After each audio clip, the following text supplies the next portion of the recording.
pour aborder la question. Évidemment, on se dit souvent quand on parle de la question de la discrimination et du racisme, ce sont des enjeux qui sont c'est sensible. Mais on s'est dit que, et je ne cesse de le dire, si nous faisons partie tous de la famille franco-ontarienne, il n'y a pas de raison qu'on ne puisse pas s'asseoir et puis aborder les questions qui peuvent être délicates, mais qui visent notamment à voir comment est-ce que nous pouvons nous rapprocher encore un peu plus. Alors, ce soir, et puis depuis pratiquement le 1er novembre dernier, il y a différentes discussions, différentes activités qui sont organisées à travers le Centre Sud-Ouest. Et aujourd'hui, c'est la clôture de l'ensemble de ces activités. Ce soir, nous allons discuter donc de la thématique avec une série de questions que nous allons poser à nos panélistes, avec également une série de déclarations où nous allons les interpeller. Et à un moment donné, nous allons donner également la parole au public pour que vous puissiez interagir. Et j'ai envie de dire, pour nous conduire dans tout cela, nous avons 2 co-animatrices avec nous que je vais vous présenter tantôt. Mais avant de les présenter, je voudrais, s'il vous plaît, attirer votre attention sur le fait que on souhaiterait que ce débat, cette discussion, se fasse dans l'esprit qu'on a toujours préconisé, qui est l'approche du réseau, c'est le respect. Il faut que cet espace de discussion soit un espace qui est safe, qui est sécuritaire. Sécuritaire aussi bien pour ceux qui sont issus de l'immigration et qui, à un moment donné ou à un autre, au moment où on est en train de se parler, vivent ou sont témoins ou sont victimes d'actes de racisme, mais également un espace sécuritaire.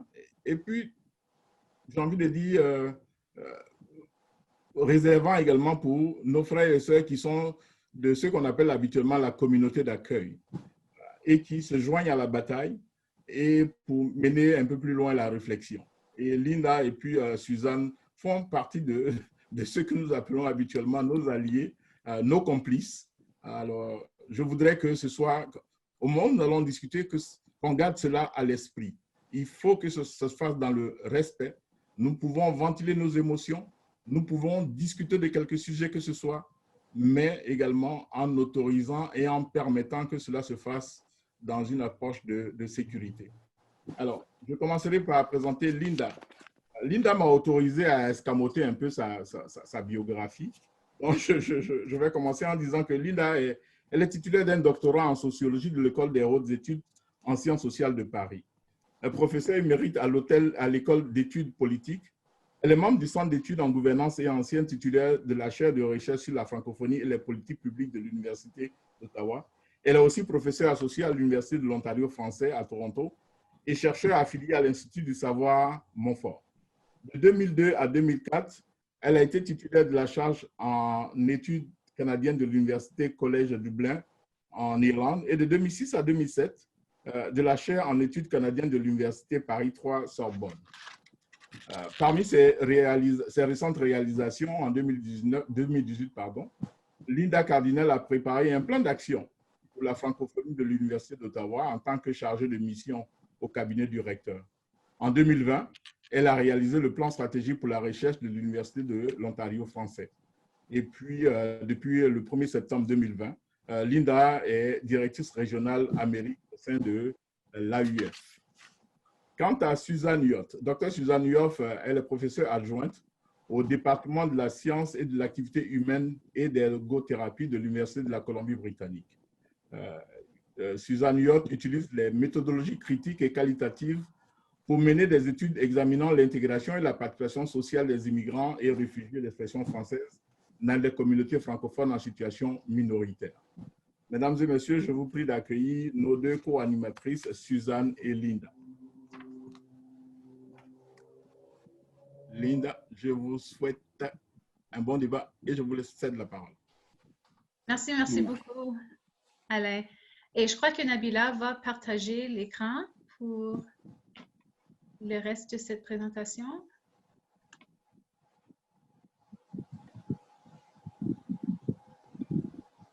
Excellent, merci. Donc, comme Alain l'a déjà mentionné, on veut s'assurer que cette discussion se passe dans un environnement sécuritaire.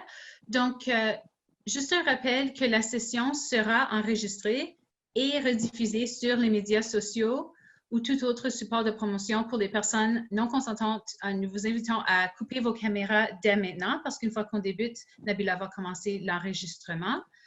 Vous pouvez sélectionner les icônes du micro et de la caméra à tout moment au cours de la session pour les activer ou les désactiver. Et vous pouvez les désactiver quand vous ne prenez pas la parole. Et à la fin, on va vous partager un sondage de satisfaction. Ça, c'est juste un peu les logistiques, mais pour créer un espace de concertation sécuritaire, on peut partager des opinions, mais on ne veut aucune attaque personnelle aujourd'hui. Donc, on va faire attention à notre vocabulaire, au langage qu'on utilise, et on peut partager nos idées de différentes façons. Donc, on va avoir au cours de la discussion aujourd'hui un sondage qu'on va partager et qu'on va présenter les résultats. Mais vous pouvez aussi utiliser le chat dans Zoom au bas de l'écran. Vous pouvez lever la main et vous prononcer oralement et, comme j'ai dit, en répondant au sondage. Donc, est-ce qu'il y a des questions avant de continuer? Puisque, comme Alain l'a mentionné, on discute un sujet assez sensible, on voulait au tout début juste parler de quelques-uns des termes qu'on va utiliser lors de la discussion pour faire certain que les gens qui sont peut-être moins aisés à utiliser ce genre de langage, on aura quand même des définitions de base partagées. Donc, Linda, est-ce que tu peux en discuter un peu? Alors, bonsoir à vous tous. Merci, Suzanne. Donc, on a proposé quelques définitions maison. Évidemment, quand on veut parler de ces questions, il y a des débats énormes sur qu'est-ce que signifie le racisme systémique, une microagression, l'interculturalisme. Mais disons que pour les fins de notre rencontre aujourd'hui, on vous propose des définitions assez courtes qui font généralement consensus. Donc, le racisme, une idéologie postulant une hiérarchie entre les races, entre guillemets, des discriminations, hostilité violente envers un groupe humain. Racisme systémique, c'est la somme des faits d'exclusion disproportionnés qui résultent de l'effet conjugué d'attitudes empreintes de préjugés et de stéréotypes souvent inconscients et de politiques et pratiques généralement adoptées sans tenir compte des caractéristiques des membres de groupes visés par l'interdiction de la discrimination. Des microagressions, c'est des comportements ou des propos d'apparence banale envers une communauté qui sont perçus comme péjoratifs ou insultants. L'interculturalisme, c'est une approche qui cherche à favoriser les relations entre les cultures. C'est une approche qui vise les échanges, vise la rencontre des cultures, tout en préservant un respect mutuel afin de protéger l'identité culturelle de chacun, mais c'est une approche qui vise l'entremêlement plutôt que l'accumulation, c'est-à-dire la juxtaposition des cultures une par-dessus l'autre. Alors voilà quelques définitions. Évidemment, c'est très élémentaire ce qu'on vous propose. Ça peut être très limitatif, mais c'est seulement pour lancer la discussion et puis permettre de s'entendre sur ces termes. Évidemment, vous pouvez y ajouter tous les contenus que vous souhaitez. Vous pouvez aussi renvoyer à d'autres sources, mais c'était vraiment pour nous permettre de nous entendre sur un ensemble de concepts communs.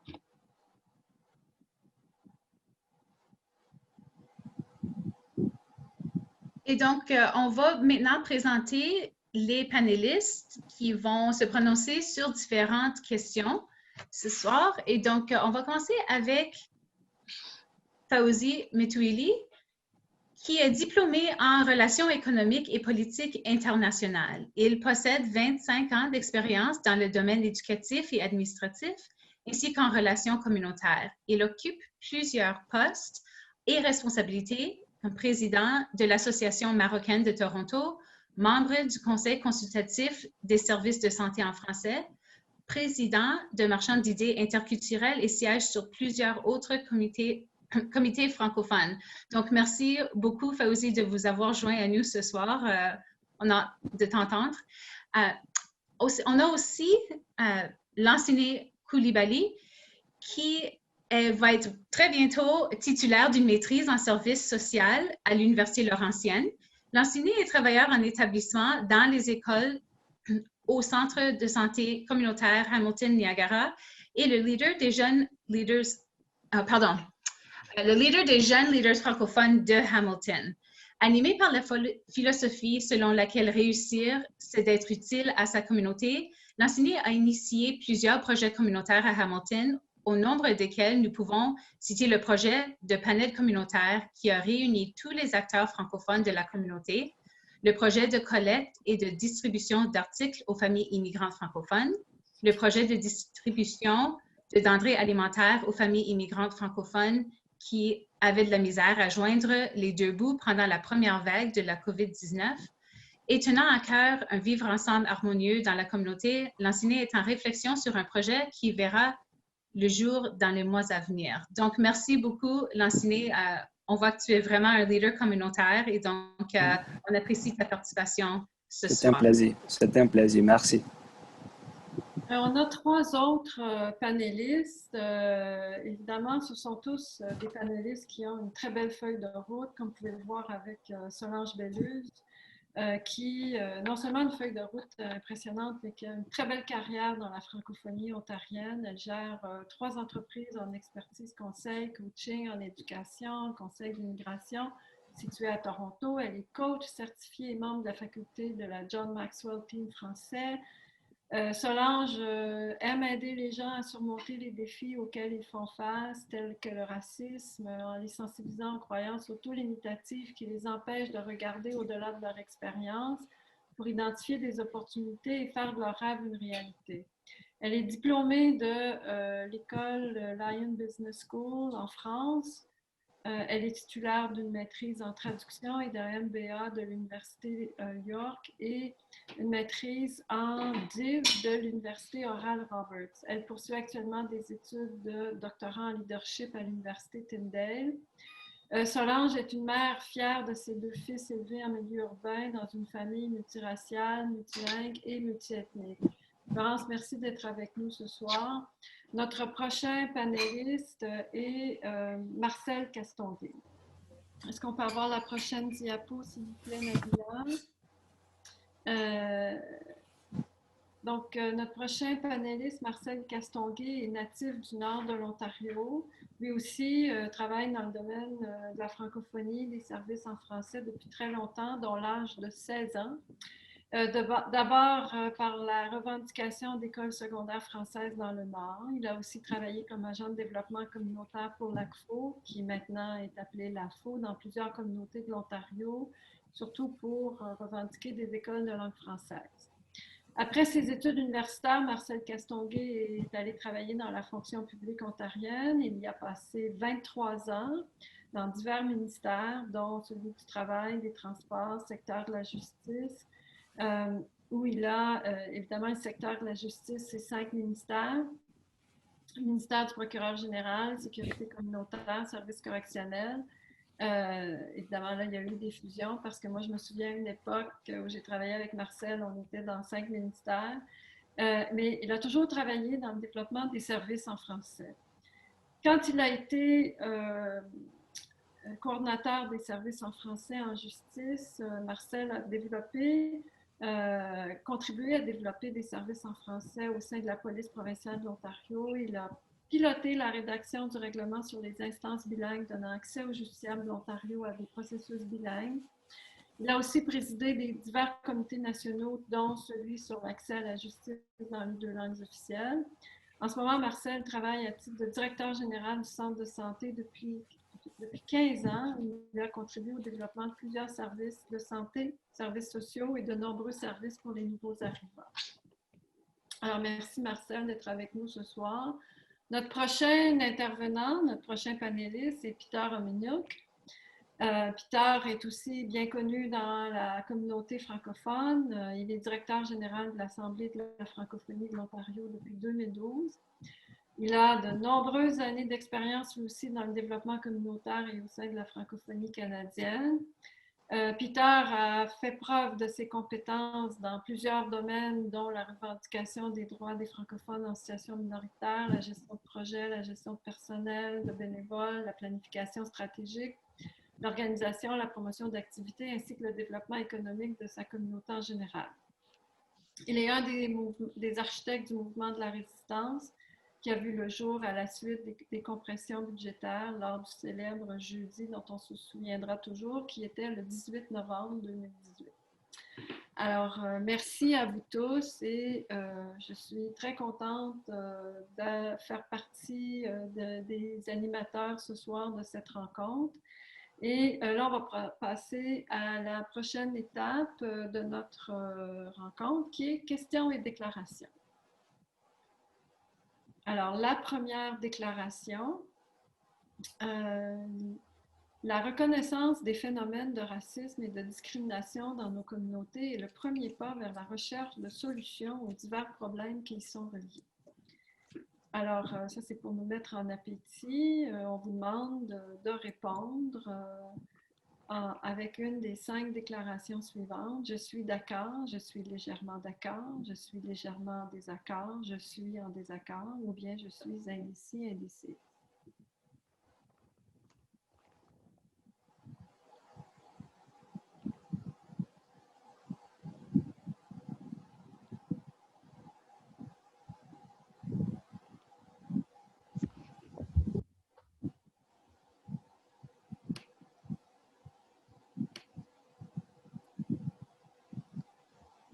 Alors, est-ce que les gens sont en train de voter? On est à 65%. On va attendre encore 10 secondes.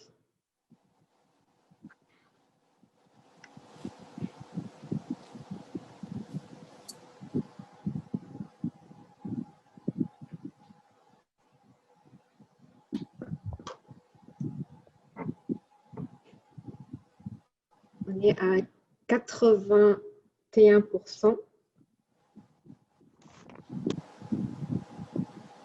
On achève.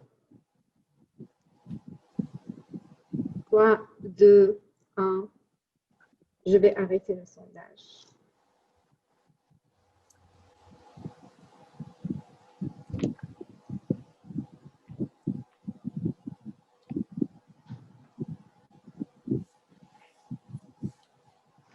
Alors, merci. On va passer à la deuxième déclaration. Alors, la deuxième est la suivante. Le favoritisme et la discrimination basée sur la race et l'origine ethnique sont inexistants dans nos communautés. Alors, encore une fois, on vous demande de dire « je suis d'accord »,« je suis légèrement d'accord »,« je suis légèrement en désaccord »,« je suis en désaccord »,« indécis » ou « indécise ».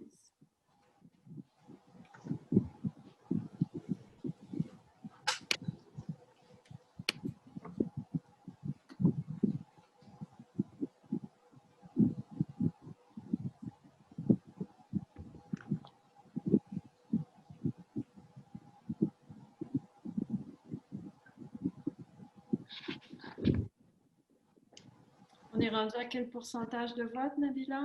On est rendu à 73%. C'est bon? Je vais arrêter à 80. Donc,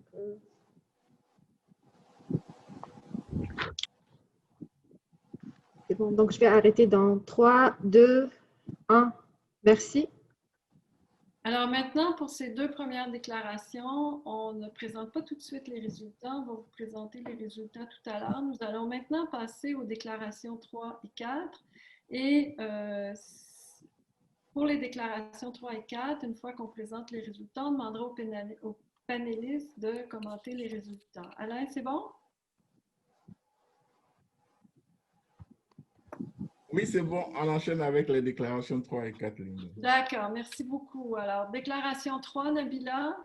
Oui, juste un instant. Encore partager mon écran.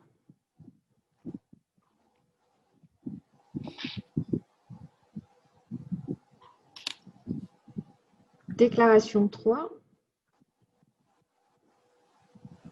Là, on est toujours dans déclaration 3. Alors, la lutte contre les préjugés et contre la discrimination directe, indirecte ou systémique est une responsabilité individuelle et collective. Alors, à vous de décider si vous êtes d'accord, légèrement en désaccord, je suis en désaccord, ou bien si vous êtes indécis, indécis.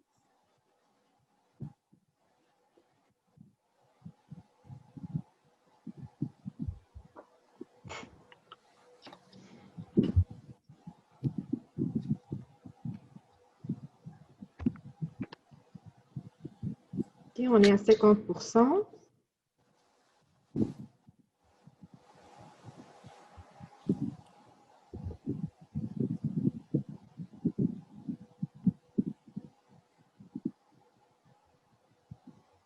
OK.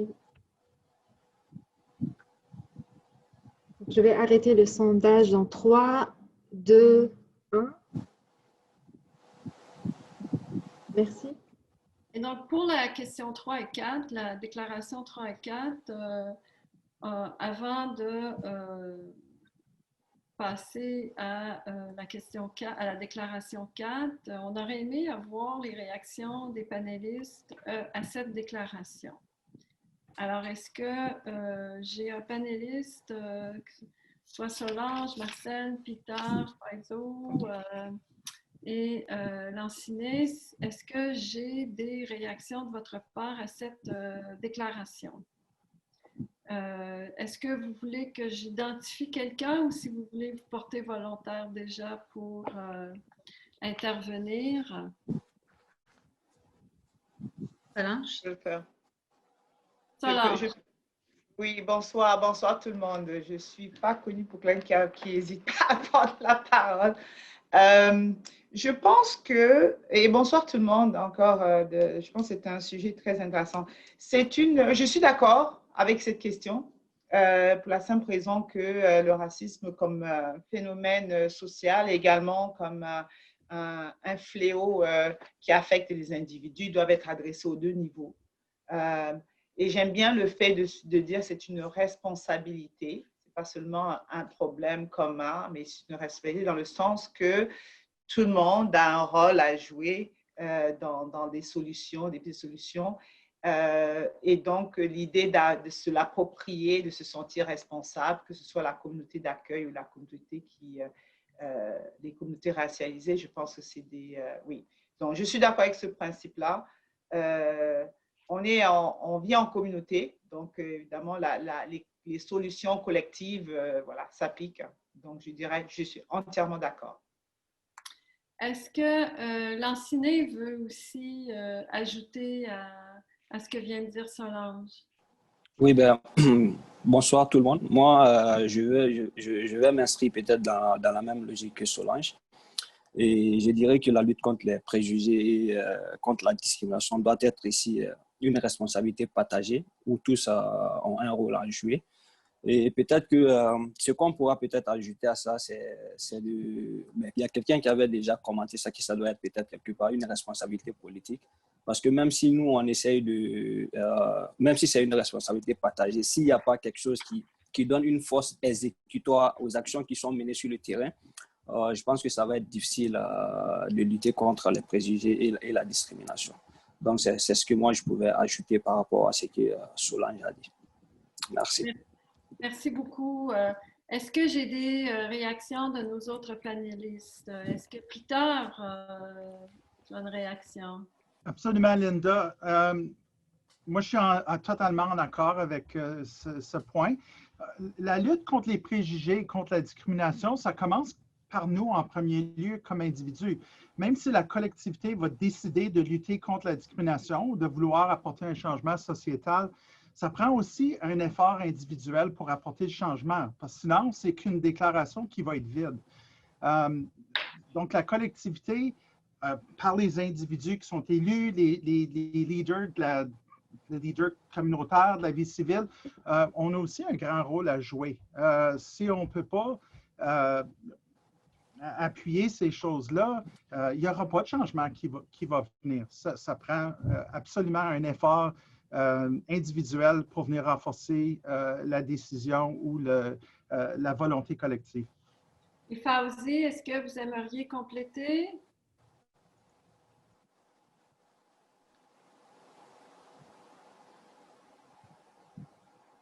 Bon, on sait que l'ordinateur de Fawzi est fatigué parce que c'est sa cinquième rencontre de la journée. Je vais demander à Marcel d'intervenir et on reviendra en espérant que Fawzi est toujours avec nous. Merci, Linda. Comme énoncé, je pense que c'est absolument impossible, disons, d'être contre l'énoncé, en tout cas. Mais j'ajouterais quand même à la partie responsabilité individuelle et collective aussi, responsabilité gouvernementale ou des autorités, disons, gouvernementales, dans la partie collective, parce que le leadership, ça peut survenir, disons, de plusieurs niveaux. Ça commence, disons, en bas, ça peut commencer en haut, ça peut surgir de n'importe où. Mais cependant, ce qui arrive trop souvent, c'est que on entend, par exemple, beaucoup plus des politiciens ou les instances gouvernementales parler ou leurs énoncés, disons, semblent, être partagés, disons, beaucoup plus ouvertement, disons, que peut-être les gens, disons, qui travaillent au niveau communautaire. Je sais que quand même, il y a beaucoup de changements qui arrivent au niveau communautaire, c'est vrai, mais on a juste à regarder ce qui se passe, disons, au sud, disons, depuis quelques mois. Et puis, on peut voir exactement qu'est-ce qu'il y a des énoncés, disons, des instances gouvernementales, les dégâts que ça peut faire. Donc, dans cette responsabilité collective-là, pour moi, il y a aussi l'instance politique qui est quand même très importante aussi. Bien, merci. Est-ce que Fawzi est avec nous? Bon, écoutez, on va passer à la quatrième déclaration. C'est la dernière avant le débat avec les panélistes. Alors, Nabila, si tu veux mettre la quatrième déclaration à l'écran, elle se lit comme suit: les préjugés, les stéréotypes. Excuse-moi, Linda, on devait passer la déclaration 3 encore une fois, faire le sondage une deuxième fois. Ah oui, c'est vrai. Passer à la déclaration après l'intervention des panélistes. Oui, pardon. On passera à la déclaration 4, d'accord? Exact, pardon. On va refaire le même sondage que tout à l'heure, et puis vous allez comprendre par la suite pourquoi on le fait. Soyez un petit peu patient avec nous. Donc, je vais lancer le même sondage que tout à l'heure, donc la déclaration 3. Alors, je relis la déclaration 3. La lutte contre les préjugés et contre la discrimination directe, indirecte ou systémique est une responsabilité individuelle et collective.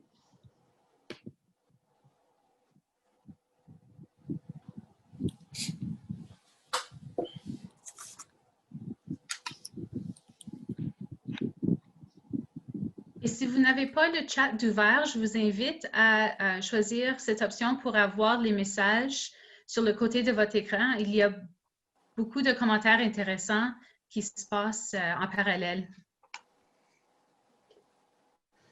Alors, là, Nabila, c'est bon? Est-ce qu'on peut passer à la déclaration?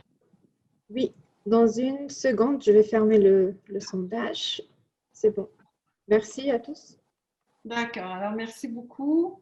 Donc, la déclaration 4 maintenant, les préjugés, les stéréotypes et la discrimination contribuent à la déshumanisation des personnes.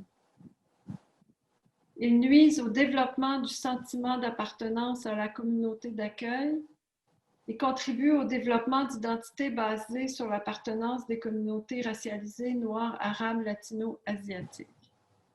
Alors, vous êtes d'accord, légèrement en désaccord ou indécis par rapport à cette déclaration?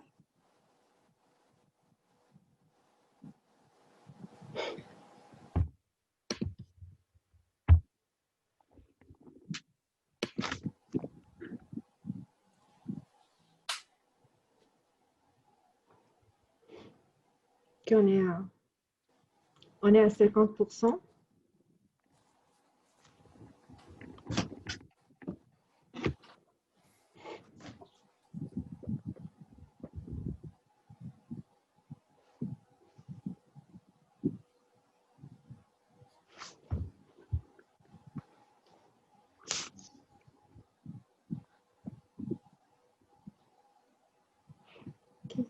Donc, je vais arrêter le sondage dans 3, 2, 1. Merci.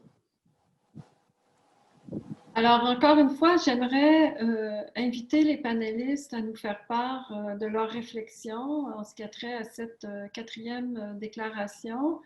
Solange, est-ce que tu aimerais parler encore la première? Tu fais tellement bien les choses. Oui, ça me dérange pas. C'est évident, encore une fois, que c'est une déclaration qui est tout à fait vraie.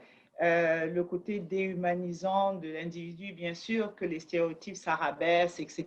Je pense que ça va sans dire. Mais ce qui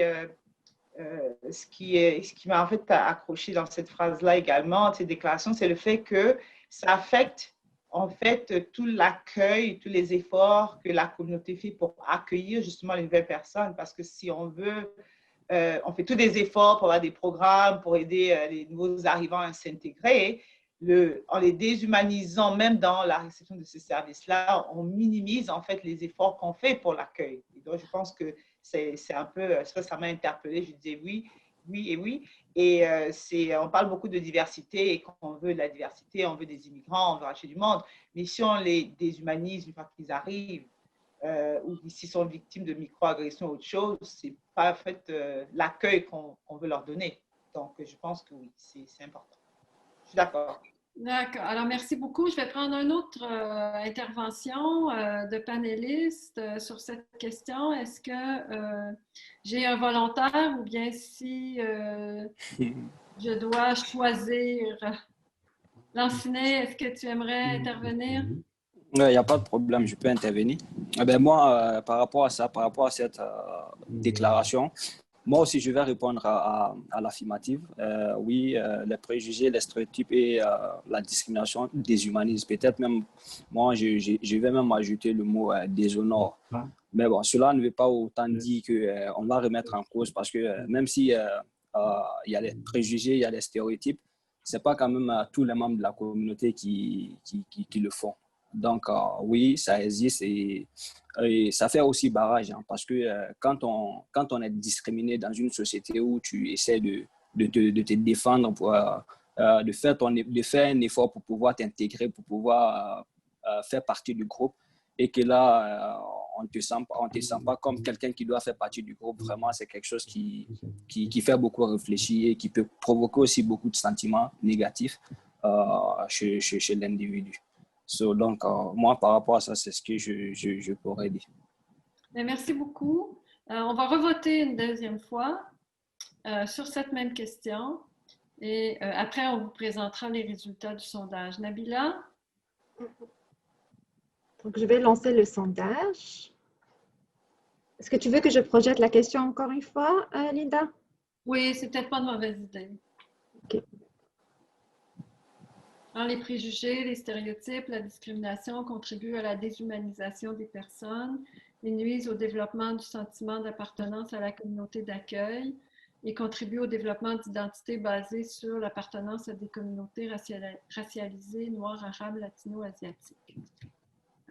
Alors, à vous de voter.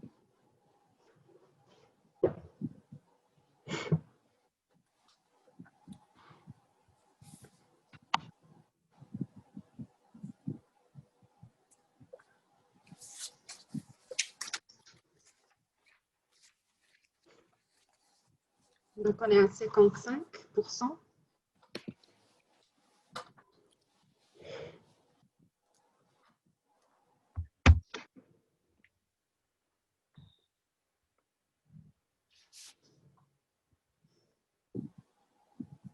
OK, donc je vais arrêter le sondage dans 3, 2, 1.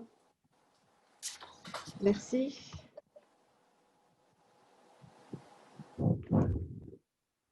Alors, merci beaucoup.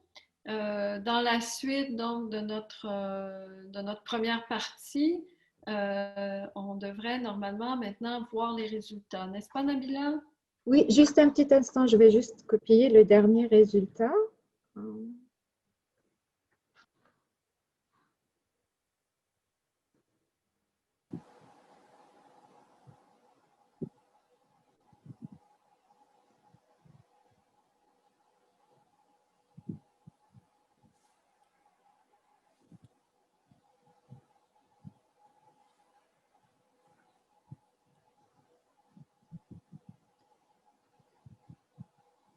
Et voilà. Je vois que les gens continuent de converser pendant qu'on attend. Alors, merci à vous tous de nous faire part de vos réflexions, vos opinions, des questions, des suggestions, des recommandations. On voit bien que c'est un sujet, le sujet de ce soir qui nous interpelle, mais en même temps, j'espère que vous avez eu une belle semaine de l'immigration francophone sous un thème qui cherche à nous fédérer, à nous unir. Et alors, les statistiques.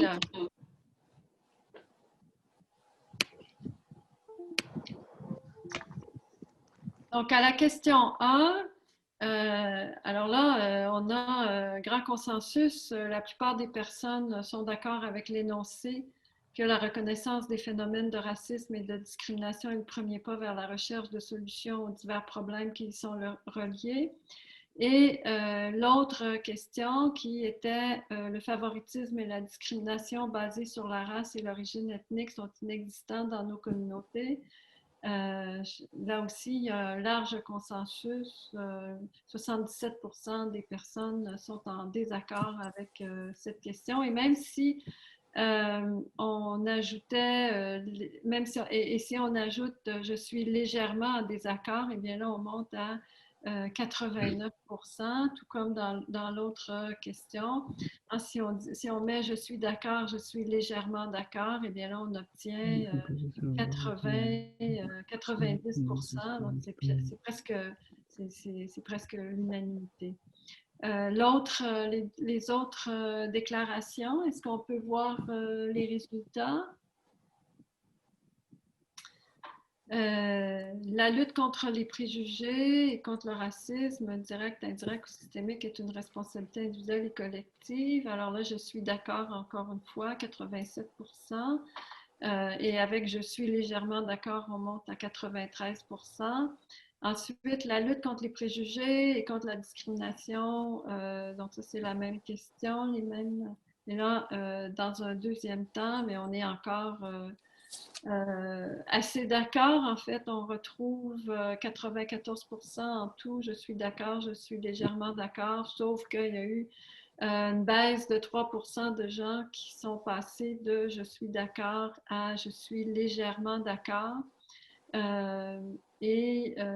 Pour ce qui est de la déclaration 4, donc avant et après, donc les préjugés, les stéréotypes, la discrimination contribuent à la déshumanisation. Eh bien, on est dans le 80% d'accord, 16% légèrement d'accord. Et après les interventions de nos panélistes, eh bien, vous êtes encore plus d'accord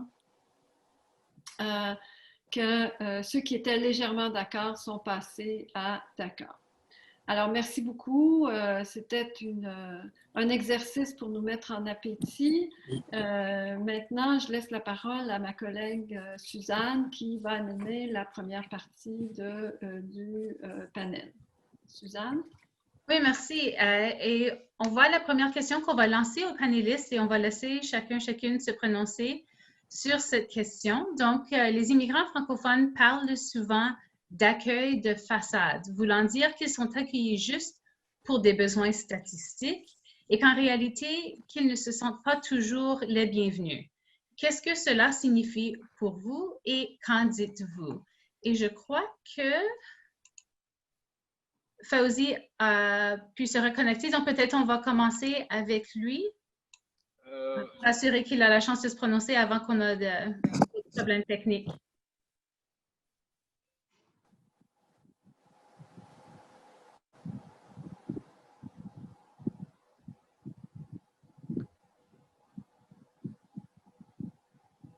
Allô, vous m'entendez? Hop.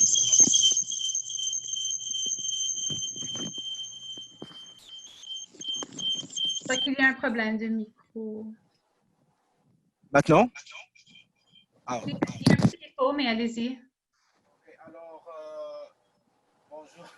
Bonjour à tout le monde. Je n'ai pas pu parler depuis tout à l'heure. J'avais des problèmes, je ne sais pas qu'est-ce qui se passe avec mon ordinateur. Donc, pour la première question, les immigrants francophones parlent souvent d'accueil de façade. Oui, ça existe. Ils n'ont pas confiance quand ils viennent ici. Ils se barrières.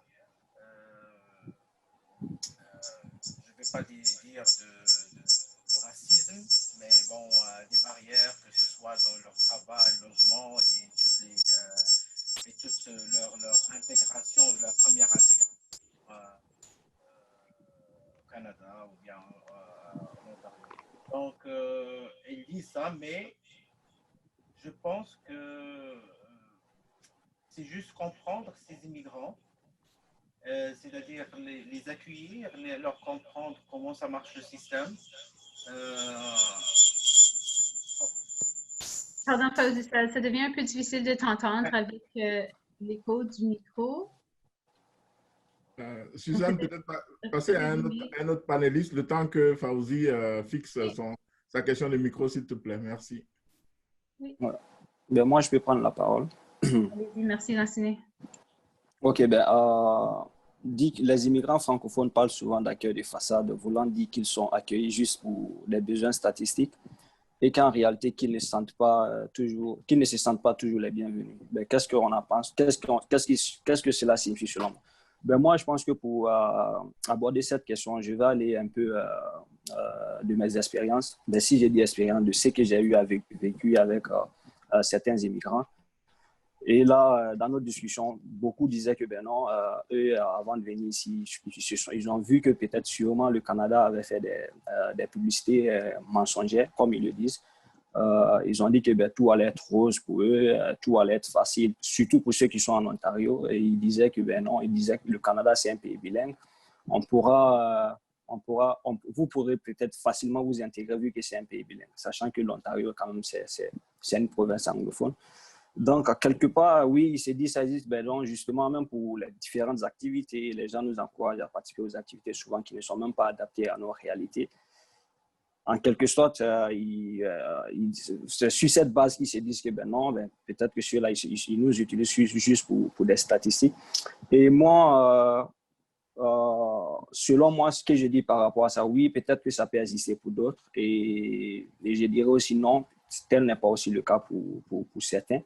Et la chose que je peux conseiller, par contre, aux immigrants dans cette situation, peut-être c'est de chercher à s'intégrer. Quand je dis chercher à s'intégrer, c'est-à-dire c'est d'éviter peut-être un peu ici ce qu'on appelle, ce que je vais appeler le ghettoïsme, pour répéter les mots de Neil Bisondat.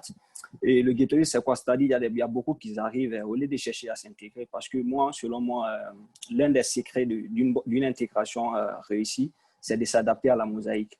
Au lieu de rester enfermé sur ta communauté, peut-être c'est de chercher une ouverture vers les autres, voir comment ça fonctionne, pour pouvoir te faire aussi une place au soleil. Donc moi, c'est ce que je peux dire par rapport à cette question. Merci.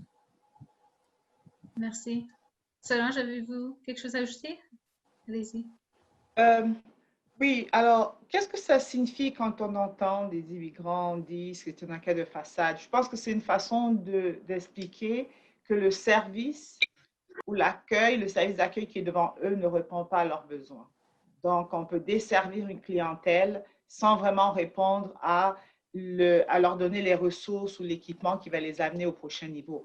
Et ça, c'est quelque chose qui est systémique pour la plupart du temps, parce que je pense que les personnes qui rentrent dans les réseaux d'accueil des immigrants, c'est des personnes qui veulent aider. Mais souvent, les programmes ne sont pas appropriés. Donc, pour la personne qui le reçoit, c'est perçu comme une accueil de façade, parce que si mon besoin est X et que j'arrive ici avec un doctorat et que vous voulez que je remplisse vos classes ou vos cours je sais pas, des programmes peut-être pas appropriés parce qu'il faut des chiffres, et je me sens assise là et on ne va pas répondre à mon besoin. Donc, je vais me dire, c'est peut-être Et puis après, quand je vais à une entrevue avec mon doctorat et que je suis victime de discrimination, là, je me dis, je ne suis pas vraiment bienvenue. C'est vrai que l'intention était là, je pense que c'est ce qu'il veut dire, mais c'est de façade parce que ça n'atteint pas l'objectif. Voilà. Donc, et quand on regarde les statistiques, on sait que malheureusement, pour plusieurs programmes, je pense que le gouvernement est en train de changer ça.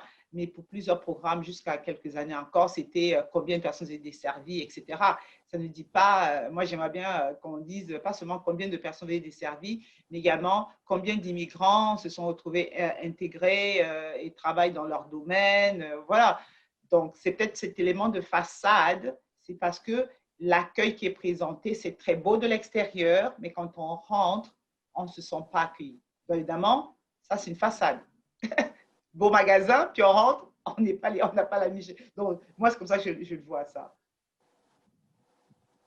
Merci. Est-ce que Marcel ou Peter, vous voulez ajouter quelque chose?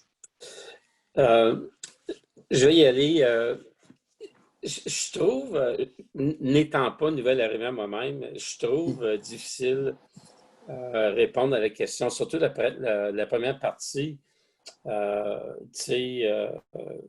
qui nous dit qu'ils ne se sentent pas les bienvenus. Je veux dire, c'est comme, je n'ai pas, disons, la chance d'être capable de subir, disons, je n'ai pas la chance, disons, de subir le sentiment qu'il pourrait vivre à un moment donné, disons, en se sentant un statistique. Mais j'ajouterais, par exemple, et puis c'est pas une défense, disons, des institutions ou des organisations qui offrent des services, mais je peux vous dire que j'ai vécu au Canada toute ma vie. Je ne déclarerai pas mon âge ce soir, mais dans ma défense des droits des francophones, pour les écoles ou pour n'importe quel autre service gouvernemental, ou en fait, dans les programmes qu'on est en train de développer, même au centre de santé, je peux vous dire que où j'ai toujours été un statistique toute ma vie. Donc, j'ai un sentiment ou j'ai certainement une compréhension, disons, de ce que pourraient sentir les nouveaux arrivants, disons, face à cette réalité-là.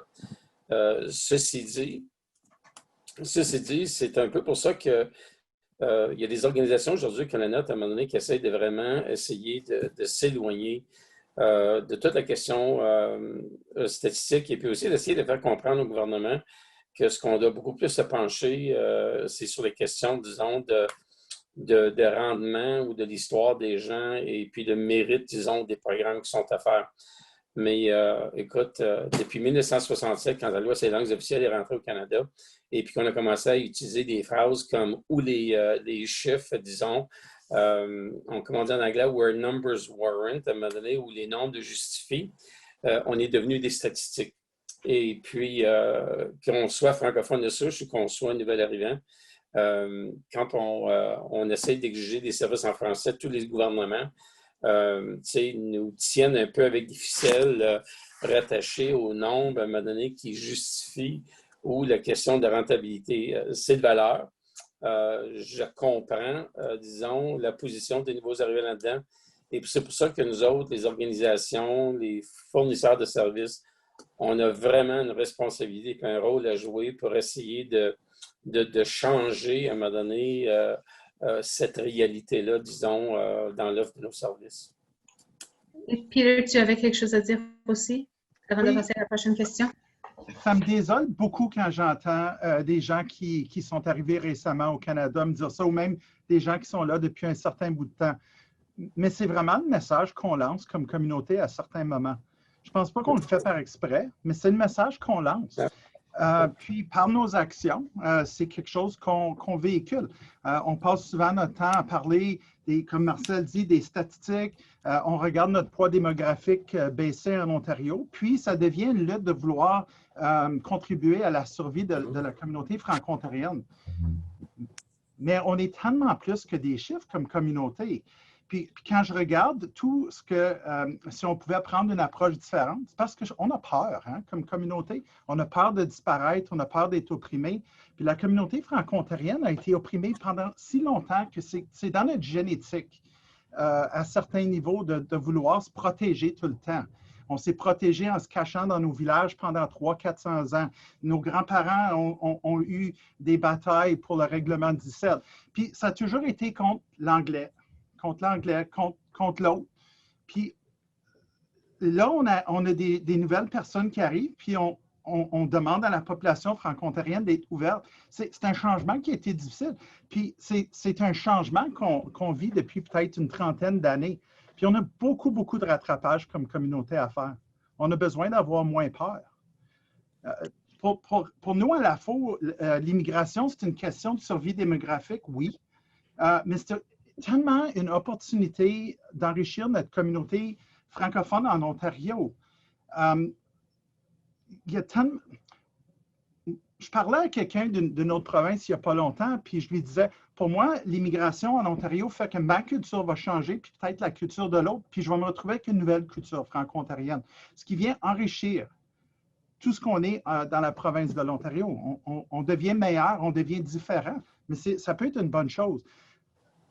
Vous savez, dans tout ça, oui, il y a des gens qui ont énormément de difficultés, mais il y a aussi des modèles de gens qui ont très, très bien réussi d'arriver, de s'intégrer, puis qui ont, je ne sais pas s'ils ont le sentiment ou pas, mais tu sais, je pense à des Florence Nzibiro du Centre francophone du Grand Toronto, des Alain Doby, qui est là, des Dorine Chemeleux, des Penmois Canada, Koubra Agar, qui siège au CA de l'Université de l'Ontario français, des Georges Orphalie qui sont très actifs dans la région d'Est. Puis je regarde ces histoires à succès-là, puis j'essaie de comprendre des fois c'est quoi la différence. Qu'est-ce qui a fait qu'il y en a qui réussissent mieux que d'autres? Puis qu'est-ce que nous, comme communauté francophone, on peut faire pour assurer que les gens se sentent accueillis, qu'ils se sentent bienvenus dans la communauté franco-ontarienne? Donc, merci. On va passer, ça nous porte essentiellement à la prochaine question aussi. Donc, Nabila, si tu peux passer à la prochaine question. On peut discuter davantage. Donc, le temps que Nabila a la chance d'avancer la diapo. Donc, le racisme est complexe et prend plusieurs formes. De nombreuses personnes ignorent ainsi qu'elles ont des comportements racistes inconscients. Selon vous, quelles sont les formes subtiles et discrètes que prend le racisme aujourd'hui? Et donc, Solange, est-ce que tu aimerais débuter la conversation? Oui, en fait, je pensais à ce que Pierre vient de dire par rapport au fait que, en fait, il est encore sur la question qui dit comment ça se fait que certaines personnes y arrivent et d'autres pas. Et je pense que la réponse, en partie pour moi, à cette question, c'est justement lié sur la question 2. Souvent, la différence entre certaines personnes qui semblent réussir, je dirais semblent, parce que parfois c'est juste une question de temporaire, et des personnes et d'autres, c'est que parfois c'est le racisme, ou c'est de ne pas avoir justement cette porte ouverte, ou c'est de ne pas avoir... et moi, je veux dire, ça fait, en passant, je suis immigrante de plusieurs années, mais je suis au Canada depuis plus de 30 ans, là, je me date maintenant. Et ce que je remarque, c'est qu'on arrive, que ce soit la personne qui vient d'arriver ou la personne qui est ici depuis longtemps, la différence parfois, c'est que chaque personne le vit différemment. Chaque personne a une différente expérience. Et il y a quelqu'un qui a mis dans le chat qui n'est pas le terme racialisé, mais c'est une construction sociale qui a été créée pour justement dire qu'on soit noir qui vient d'arriver d'Abidjan ou un noir d'Abidjan qui est au Canada depuis 30 ans, le racisme fait qu'il n'y a pas de différence. Alors que si on prend une personne qui arrive de la France, de race blanche, il y a peut-être une semaine, et quelqu'un qui est ici depuis 15 ans, il y a pas de, ils sont bien intégrés côte en côte. Alors, je pense qu'à un certain moment, il faut se dire qu'il y a un autre élément qui fait la différence. Je sais que beaucoup de personnes qui réussissent, et moi, en passant, j'ai passé 25 ans au gouvernement de l'Ontario, j'étais à l'université Glendon, New York, mais je ne pourrais pas vous dire, en tant que personne immigrante noire ici, que je n'ai pas eu l'expérience du racisme. Les gens réussissent parce qu'ils arrivent quelque part à surmonter ça et de se dire, je vais y arriver, il y a la résilience et ça, mais ça ne veut pas dire que le racisme n'existe pas parce qu'il y a 10 personnes qui réussissent. Donc, je vais rajouter un peu pour le cas, puis c'est très complexe. Donc, moi, je serais la première à dire que oui, je considère que je suis bien établie au Canada, mes enfants sont nés ici, mais mon approche est différente parce que j'ai essayé, depuis que j'ai quitté l'Afrique, mes parents m'ont dit, vous n'êtes pas à supplier qui que ce soit. Donc, c'est une attitude que j'essaie d'inculquer à mes enfants, la résilience. Et pour moi, je pense que le racisme, je parlais justement à certaines femmes immigrantes il y a quelques jours et je leur disais, ça c'est mon message, le racisme n'est pas un problème de la communauté noire, ou ce n'est pas notre problème, c'est le problème des autres. Alors, ça m'affecte ma santé mentale si je le laisse m'affecter. Donc, les comportements racistes, oui. Moi, je pense que les personnes de race noire peuvent vraiment aider les autres à comprendre le racisme afin qu'ils puissent être guéris de ce fléau. Mais ce n'est pas l'inverse. Et ça, c'est une approche qui est différente. Il y a quelques personnes de mouvements de pensée comme ça. C'est un peu nouveau parce que ça aide beaucoup. Ça aide parce que, moi, je dis toujours, je n'ai pas passé 30 ans au Canada à faire ce que j'ai fait parce que je me suis considérée comme victime. J'ai pris la nationalité canadienne et mes enfants sont nés ici, donc je ne me considère pas comme à la périphérie. Ça fait que du coup, j'ai eu des défis de racisme systémique parce que j'ai apporté une perspective qui était différente. Et donc, ce n'est pas question de dire, ben, tu es au Canada depuis longtemps, tu es bien établi, ça n'a rien à voir. C'est juste la perception. Et je pense que même les Premières Nations, souvent, sont victimes de racisme alors qu'eux-mêmes sont le peuple fondateur. Donc, je pense que c'est très complexe, je suis tout à fait d'accord. Et les comportements que les gens adoptent souvent ne sont pas, c'est pas évident. Il y a quelqu'un qui a dit encore une fois dans le chat que la microagression, c'est pas petit. Mais le point avec la microagression, c'est que les gens ne se rendent pas compte. Hein? Donc, et c'est pour ça que j'aime pas trop l'idée de blâmer là, les gens, mais les gens ne sont pas conscients souvent de ce qu'ils font. Donc, il faut également donner aux gens le bénéfice du doute, éduquer, mais surtout pour les personnes qui sont victimes de racisme, je leur dis toujours, il ne faut pas vous le prendre, ce n'est pas votre problème, c'est le problème de l'autre en fait.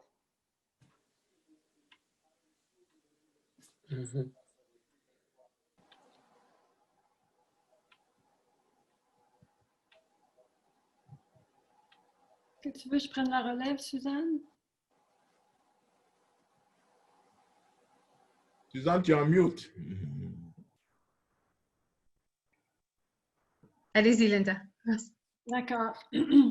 En fait, ce qu'on a comme réflexion aux deux premières questions est quand même très intéressant parce que avec l'enseigné, on peut voir que réfléchir à la question de l'accueil, eh bien, on peut partir d'une réponse fondée sur l'expérience. Et quand Marcel nous parle, eh bien, lui, c'est une réponse qui repose sur la façon dont on formule les politiques publiques, les politiques d'accueil, les politiques d'intégration. Et là, il y a un phénomène intéressant qui est celui dont parlait Marcel, qui est des statistiques. On est toujours comptabilisé, que ce soit ce soit sur le plan de l'accueil pour les immigrants ou comme francophones de façon générale, parce que les gouvernements ont souvent des logiques de rentabilité. Alors que quand on écoute le témoignage ou les réponses de l'enseigné, il y a aussi la logique de besoin, il y a aussi ce que nous, on est comme personne, ce qu'on a besoin pour bien réussir. Et les gouvernements ont souvent de la difficulté à réconcilier ces différentes logiques. Pour ce qui est de l'autre question, ce qui est intéressant qu'on retient des réponses, c'est le besoin de comprendre différemment la communauté francophone. Peter nous dit on est d'une communauté qui avons eu peur, que là maintenant on s'ouvre à la diversité, mais cette ouverture à la diversité, c'est-à-dire le fait qu'il y a des personnes noires dans la communauté francophone, ce n'est pas un phénomène seulement des années 90. Il y a toujours eu une grande diversité dans la communauté francophone, mais c'est aussi notre représentation de cette communauté qui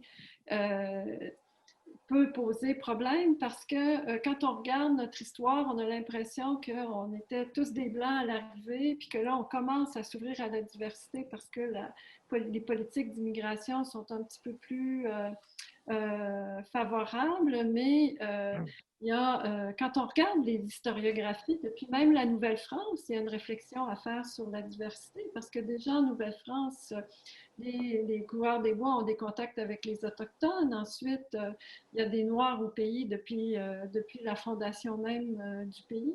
Il n'y avait pas les mêmes frontières, donc on était avec les États-Unis, ce qu'on appelle aujourd'hui les États-Unis, on se prolongeait dans l'Empire français. Donc, il y a eu des enjeux d'esclavagisme auxquels nous aussi, on doit être... donc, il y a une réflexion à faire vraiment sur notre représentation de l'histoire franco-canadienne. Ce qui est très intéressant aussi dans les discussions, puis je rebondis beaucoup sur les propos de Solange, c'est qu'on n'est pas obligé d'être immigrant pour vivre le racisme. Il y a des Noirs qui sont nés au Canada et qui sont aussi victimes de racisme. Alors, dans les formes subtiles, discrètes que prend le racisme, il y a cette idée que la diversité au Canada, elle n'est le fait que de l'immigration. Donc, je pense que c'est très important. Et quand on pense à ce que nous dit Solange, il y a des gens, oui, qui surmontent le racisme, mais ça ne veut pas dire que le phénomène disparaît. Parce que c'est des individus qui font preuve de résilience, qui sont capables de développer des stratégies, qui ont peut-être rencontré des gens qui leur ont ouvert les portes aussi, qui leur ont aidé à défoncer d'autres portes. Mais il ne faut vraiment pas oublier que les succès individuels ne font pas disparaître le phénomène qui, lui, est collectif et qui nous ramène encore à l'idée que la responsabilité individuelle et collective par rapport au racisme, c'est un enjeu politique, c'est un enjeu qui fait appel aussi à des réponses politiques qui viennent notamment des gouvernements. Donc, c'est un peu la façon dont je résumerais cette première période. Est-ce que, là, Nabila, il faut m'aider parce que il y a possibilité d'avoir un échange avec le public et donc de poser des questions. On espère que Fawzi, son ordinateur a pris un coup. Alors, vous m'entendez maintenant? Oui. Ok. Je me suis branché à mon téléphone au lieu de mon ordinateur parce que ça ne marche plus. Alors, Ton ordinateur est fatigué, Fawzi, c'est pour ça. Oui, je sais. Merci. Étant donné qu'on vient de résumer un peu la période de questions et les échanges qu'on vient d'avoir entre les panélistes, on pourrait lancer des questions. Est-ce que, Fawzi, tu aimerais faire la transition, nous donner un commentaire général et peut-être que là, on pourrait prendre des questions? Oui, je voudrais, c'est-à-dire j'ai entendu la plupart des interventions des invités, de mes collègues. Oui, la question du racisme, c'est une question qui est vraiment très complexe. Comme tu as dit, c'est pas question entre les Canadiens et les nouveaux arrivants, ou bien c'est une question. Je vais donner juste un exemple. J'avais ma nièce qui est née ici au Canada. Elle a la couleur comme moi, brune. Donc, elle s'est présentée pour un travail et la première réaction de la personne qui voulait l'embaucher, c'est qu'elle lui a dit tu es de quel pays? Alors, ma nièce, elle lui a dit je suis canadienne. Et la deuxième question, c'était oui, mais c'est de quelle origine? Donc, quand il m'a raconté ça, j'étais vraiment un petit peu choqué de voir que les gens, ils se basent, ils mettent des préjugés, ils se basent sur la personne, c'est-à-dire, c'est sûr qu'elle ne va pas avoir la même chance qu'une autre personne qui est de couleur blanche. Moi aussi, dans mon travail, moi je donne des exemples parce que c'est ça qui va animer plus. Je donne dans mon travail aussi, il y a des réactions. Je ne vais pas dire que les gens ils avaient l'intention de faire ou de dire, mais il y a des actions, que ce soit verbales, par gestes, par gesture, par des mots, des mots qui blessent. Nous, ça nous blesse vraiment, mais vraiment, je ne vais pas dire que l'autre, elle l'a fait pas exprès ou non, mais c'est-à-dire que le racisme, il existe, que ce soit les nouveaux arrivants avec les gens qui sont ici, ou bien que ce soit dans la communauté francophone elle-même. Donc, déjà dans la communauté francophone, d'après tout le parcours que j'ai fait, j'ai réalisé et j'ai vu qu'il y a vraiment un petit peu de racisme, de discrimination. Et, je ne peux pas entrer dans le détail, mais c'est grosso modo, entre nous, on doit combattre ce fléau et puis essayer d'aider aussi les nouveaux qui viennent à surmonter parce que c'est une barrière. Le racisme, c'est une barrière qui les empêche à s'intégrer dans la communauté canadienne. Linda, j'ai une petite parenthèse à ajouter, si possible. Ok, Oui, ben moi, je dirais un peu dans le sens où actuellement, le racisme qui existe au Canada, c'est la mise en relief ici des différences. C'est que les gens se cachent derrière cette histoire de multiculturalisme pour pouvoir blesser souvent d'autres personnes. Je prends mon exemple personnel. J'ai été dans un lieu de culte où il y avait une activité à animer. Et là, il y a une dame qui s'est dirigée vers moi, elle est francophone aussi, qui me demande mon nom et je lui dis mon nom. Je dis, je m'appelle Lansine Koulibaly. Et automatiquement, la dame me dit, mais ton nom ne sonne pas canadien.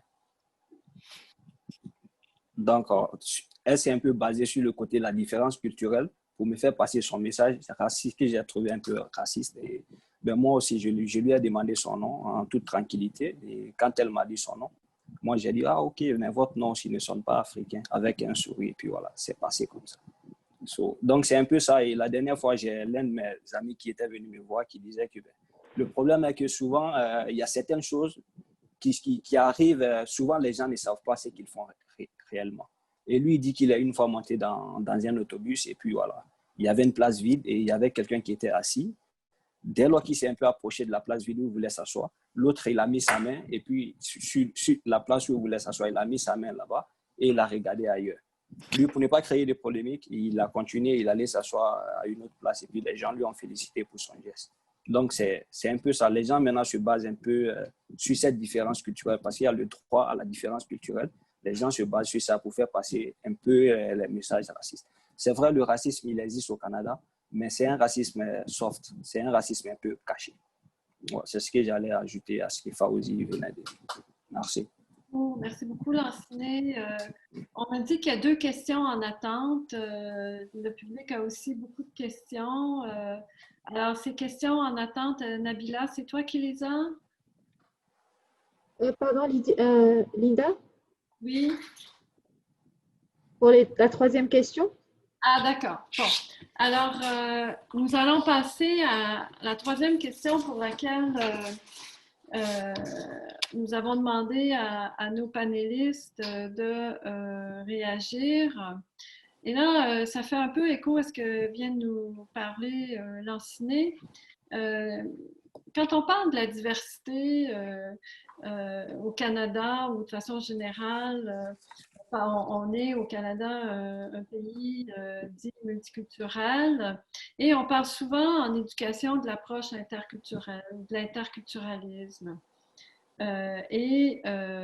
On considère que c'est une approche de prévention de la discrimination parce que c'est une approche qui repose sur le dialogue entre les cultures, la volonté de rencontre entre les cultures, comme je disais au début, non pas de juxtaposer les appartenances, mais de voir comment on peut s'entremêler, se rencontrer, instaurer un dialogue qui permet aux gens de la compréhension mutuelle. Alors, je ne sais pas si vous connaissez l'approche, si vous pensez que c'est une approche qui est applicable à la communauté. Et en même temps, dans la recherche, Nicole Galland, entre autres, qui est chercheure à l'INRS, qui travaille beaucoup sur le phénomène de la diversité,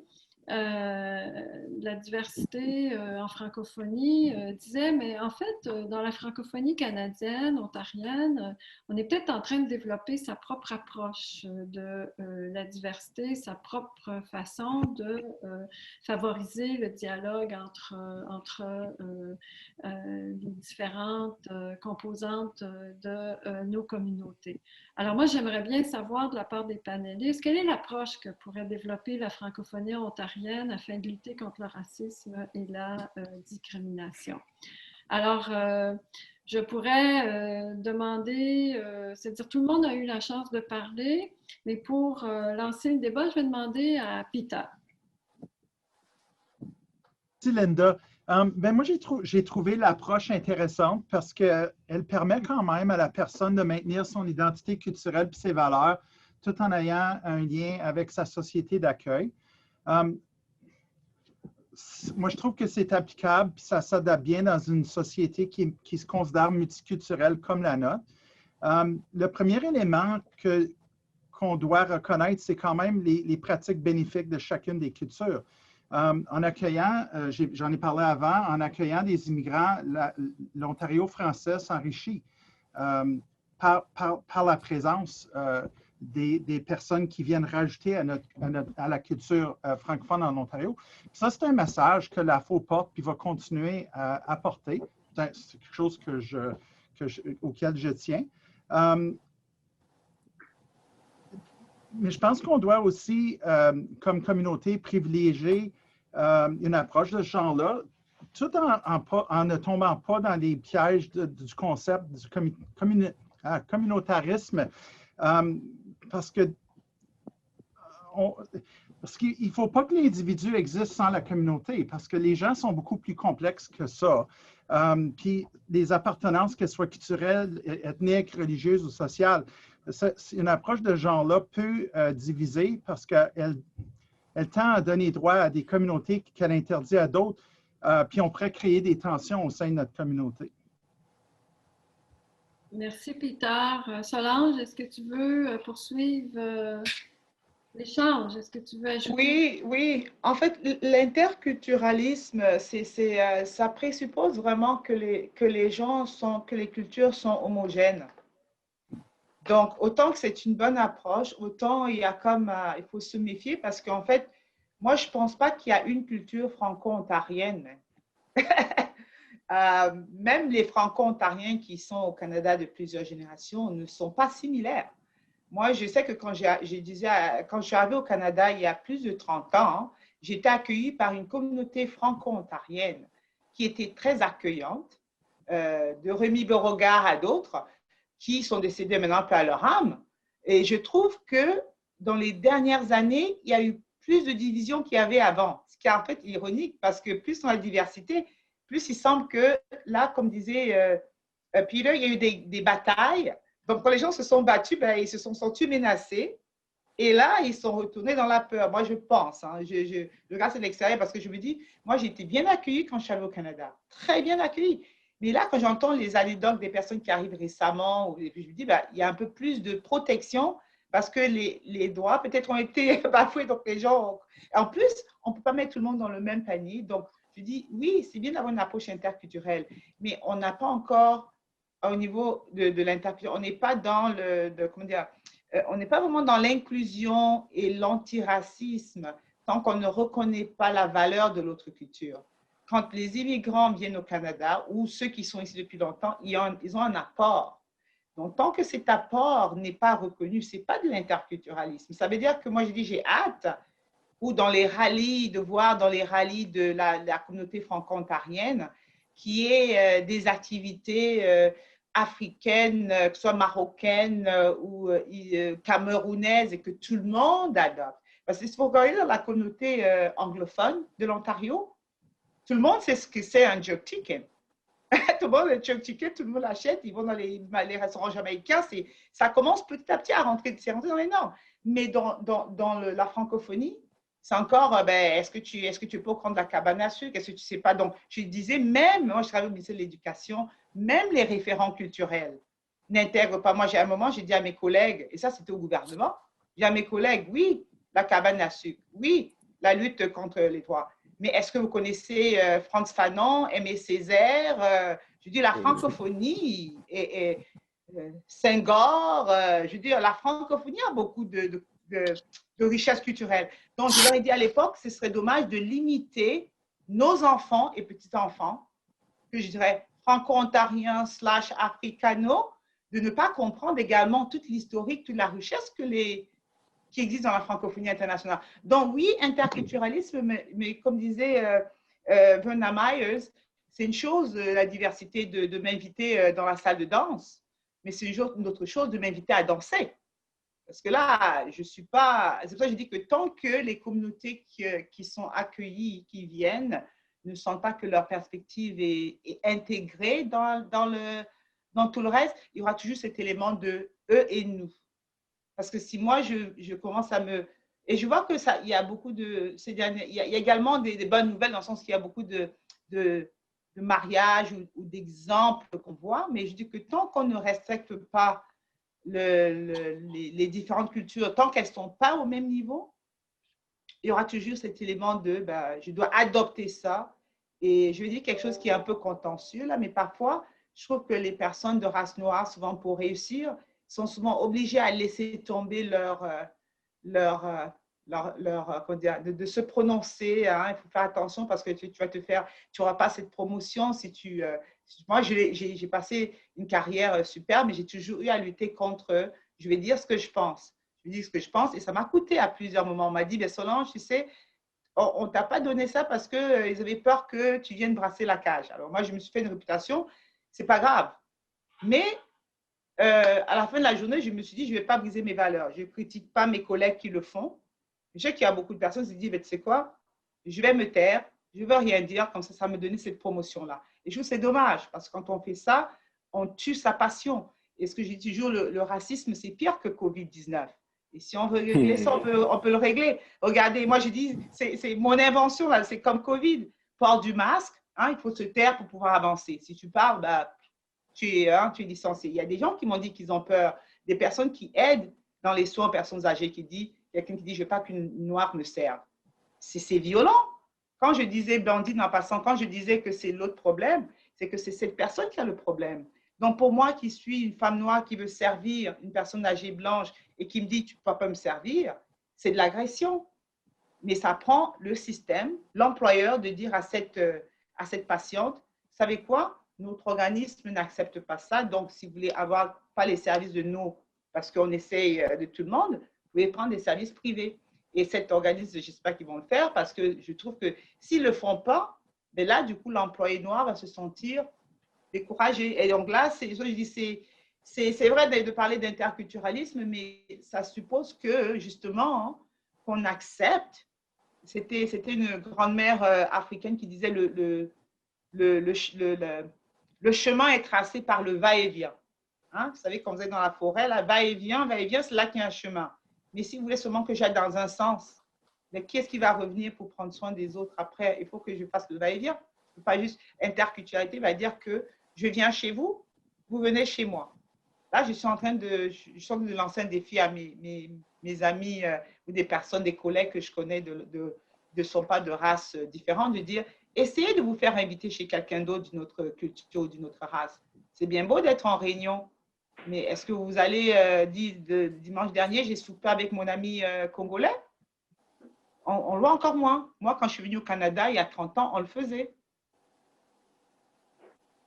Alors, merci Solange. C'est vraiment très intéressant ce que tu dis parce que dans le fond, c'est comme s'il y avait des périodes dans notre histoire où il y a eu des moments peut-être où on a eu une plus grande ouverture à l'accueil que d'autres moments. Peut-être qu'en ce moment, on vit une période de repli liée à au retour des conservatismes, des populismes, une certaine intolérance de la part des majorités à l'égard des personnes qui sont différentes, entre guillemets.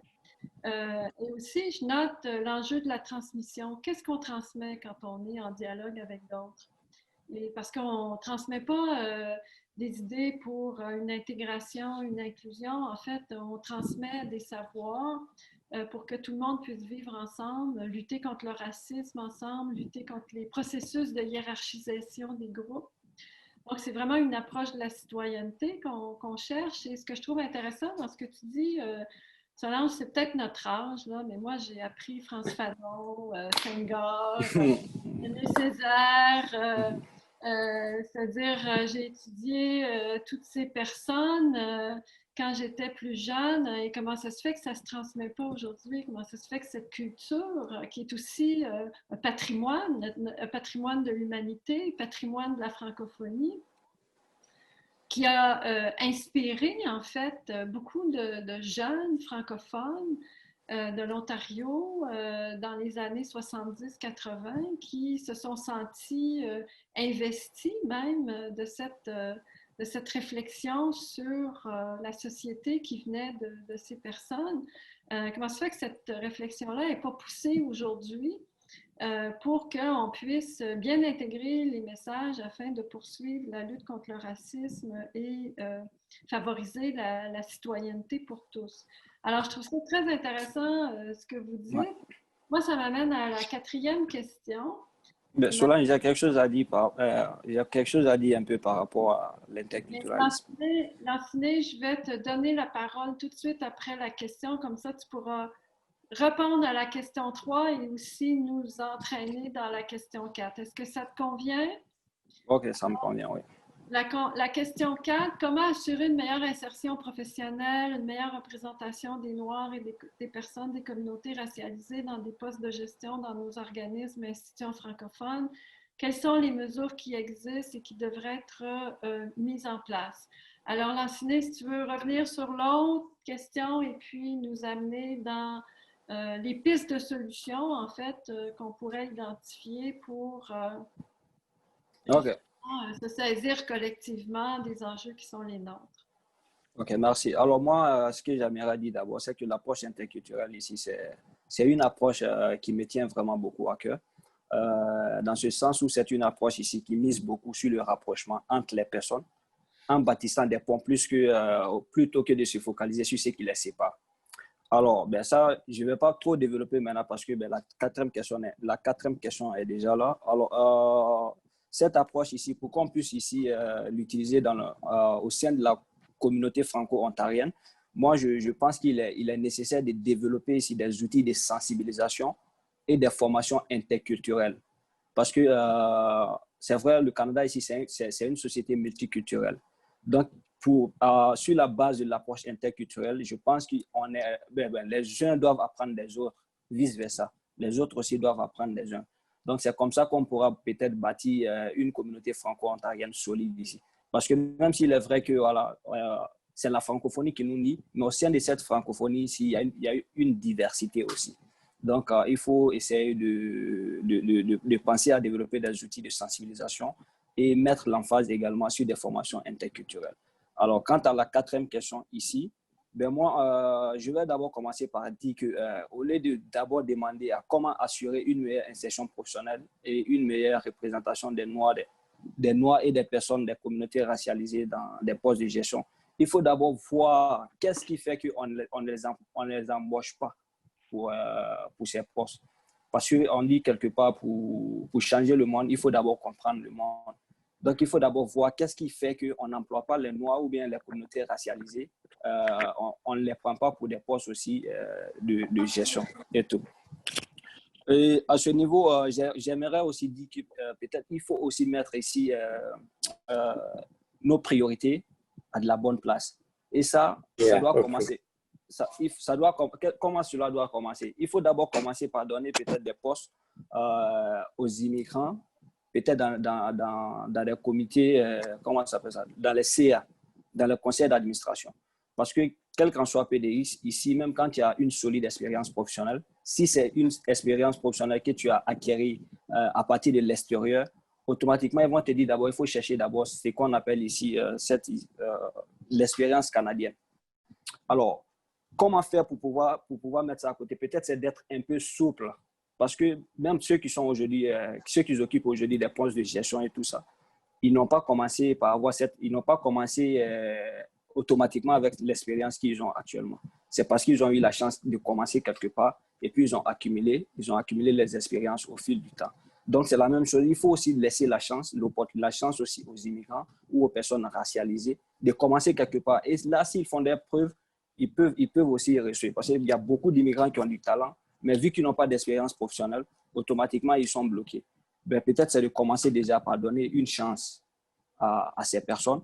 Et puis là, ils vont voir. Alors, je profite de l'occasion également pour dire aussi aux nouveaux arrivants ou aux immigrants qui ont la chance d'occuper des postes au sein des différents organismes, de faire preuve de travail, de faire preuve d'abnégation, c'est-à-dire de donner une bonne image d'eux. Aujourd'hui, il y a beaucoup d'immigrants qui font face à certains stéréotypes.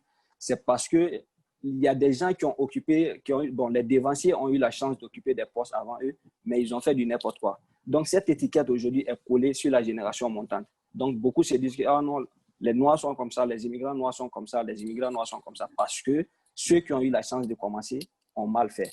Donc, aujourd'hui, le conseil que je peux donner aux immigrants, ceux qui ont la chance d'intégrer certaines boîtes, faites le maximum de donner une belle image de vous pour que les autres qui viennent derrière aient aussi la chance de ne pas avoir trop de tralala à traverser pour pouvoir atteindre leurs objectifs. Donc, c'est ce que je peux dire par rapport à cette question. Merci beaucoup. Est-ce que Marcel, tu voudrais... Oui, Linda. Linda, c'est juste qu'à un moment donné, c'est que j'allais demander à un moment donné de prendre la parole parce qu'il y avait des choses que la CINE avait dit avec lesquelles, autant que j'étais d'accord à un moment donné, ça me choque un peu d'entendre des choses que le CINE est en train de dire, en ce sens que le CINE, tu sais, il nous rappelle ou il rappelle aux gens que les immigrants doivent faire une bonne image d'eux ou doivent donner une bonne image d'eux, mais comment ça se fait qu'on ne demande pas ça aux Blancs? Tu sais, je veux dire, c'est que, tu sais, je veux dire, les Blancs, ça veut-tu dire que les Blancs, puis bien souvent, les Blancs rentrent dans une entrevue parce que, écoutant mon âge, là, puis dans la fonction publique, au centre de santé, j'en ai vu des entrevues, puis j'en ai vu des gens qui ne donnaient pas des bonnes images d'eux, qui étaient Blancs, puis qui ont été embauchés, tu sais. Ça fait que je pense que c'est que le truc est beaucoup plus complexe, OK, puis va beaucoup plus loin que ça. Et puis, une des choses que tu as dit cependant, la CINE, dans lesquelles je crois beaucoup, et puis je suis complètement d'accord avec toi, c'est que ça prend beaucoup de formation en compétences culturelles afin de comprendre, disons, les stéréotypes, OK, que les organisations comme institutions et puis comme organisme, à un moment donné, vivent. Et puis c'est un peu le jeu de l'œuf puis la poule. Tu sais, qu'est-ce qui est venu avant? Parce que tu parlais à un moment donné, tu sais, comme des conseils d'administration, des choses comme ça. Oui, c'est bien beau, mais moi, je pourrais te dire qu'au centre de santé, par exemple, le conseil d'administration n'a absolument rien à faire avec les employés, avec l'embauche des employés, avec, disons, tu sais, comme la formation, parce que la délégation d'autorité puis l'opérationnalisation de l'organisation est complètement déléguée à la direction générale.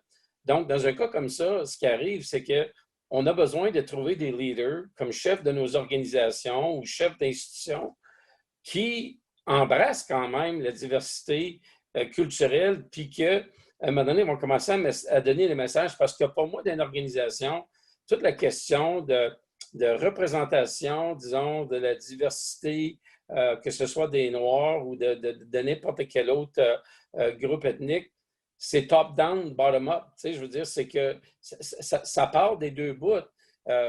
Puis ce qui arrive comme organisation, parce que moi, je veux dire, j'ai l'honneur puis j'ai le plaisir, disons, d'être à la tête, disons, du centre de santé. Mais quand je suis arrivé au centre de santé, je peux vous garantir que le centre de santé, là, le conseil d'administration, là, il était bien blanc. Il était très, très blanc. Et puis aujourd'hui, je suis fier de dire qu'il y a 50% qui sont d'origine noire, de différents pays. Et puis l'autre 50% sont blancs, mais aussi ne sont pas nécessairement, disons, d'origine canadienne. Donc, on a réussi à quand même montrer une grande division ou une grande variété, si on peut dire, de gens représentant de différentes races, cultures, origines amenées sur notre centre. Mais je pense, OK, qu'une des choses qui nous a aidé le plus au centre de santé, disons, dans mon organisation, puis aussi dans les autres endroits où j'ai eu, disons, le plaisir de gérer des boîtes, c'était de m'entourer aussi, justement, de gestionnaires et puis d'éviter de créer des ghettos à l'intérieur d'organisations où, à un moment donné, les gens rationalisés, là, eux autres font partie de ces emplois-là ou de ces postes-là, et puis les autres blancs, bien, les autres, ils font partie des autres, tu sais. Parce que j'ai le plaisir de voir dans notre organisation que je dirais que la majorité des postes que je considère critiques sont remplis par des gens en majorité, disons, de communautés raciales autres que les francophones de souche blancs, disons, canadiens. Dans notre équipe de gestion, je veux dire, dans notre personnel, je regarde tous les secteurs du centre, on a des gens de toutes sortes de différentes diversités. Ça fait que pour moi, quand on parle souvent de diversité, de ces choses-là, j'ai une certaine fierté de voir, disons, l'image du centre à cause de ce qu'on a réussi à créer. Mais d'une part, on a vraiment besoin d'assurer, disons, accès à des formations de compétences culturelles, oui. On a besoin, à un moment donné, de trouver des leaders qui sont ouverts d'esprit et puis qui sont capables de faire passer le message top-down et puis apprécier à un moment donné qu'il va y avoir des critiques qui vont monter de la base à un moment donné, puis qu'il faut les accepter. Et puis, c'est qu'est-ce qu'on va faire avec les critiques lorsqu'ils vont nous tomber sur notre table. Donc, ce n'est pas un genre de one size fits all. C'est que c'est une approche vraiment multidisciplinaire, si on peut dire. Mais moi, en tout cas, je me dis, je suis content d'être entouré des gens qui m'entourent pour être capable de me guider, disons, dans ce parcours-là, parce que je sais que ça ne se fait pas tout seul, en tout cas. Merci, Marcel. On aimerait ça avoir des questions du public. Alors, est-ce que,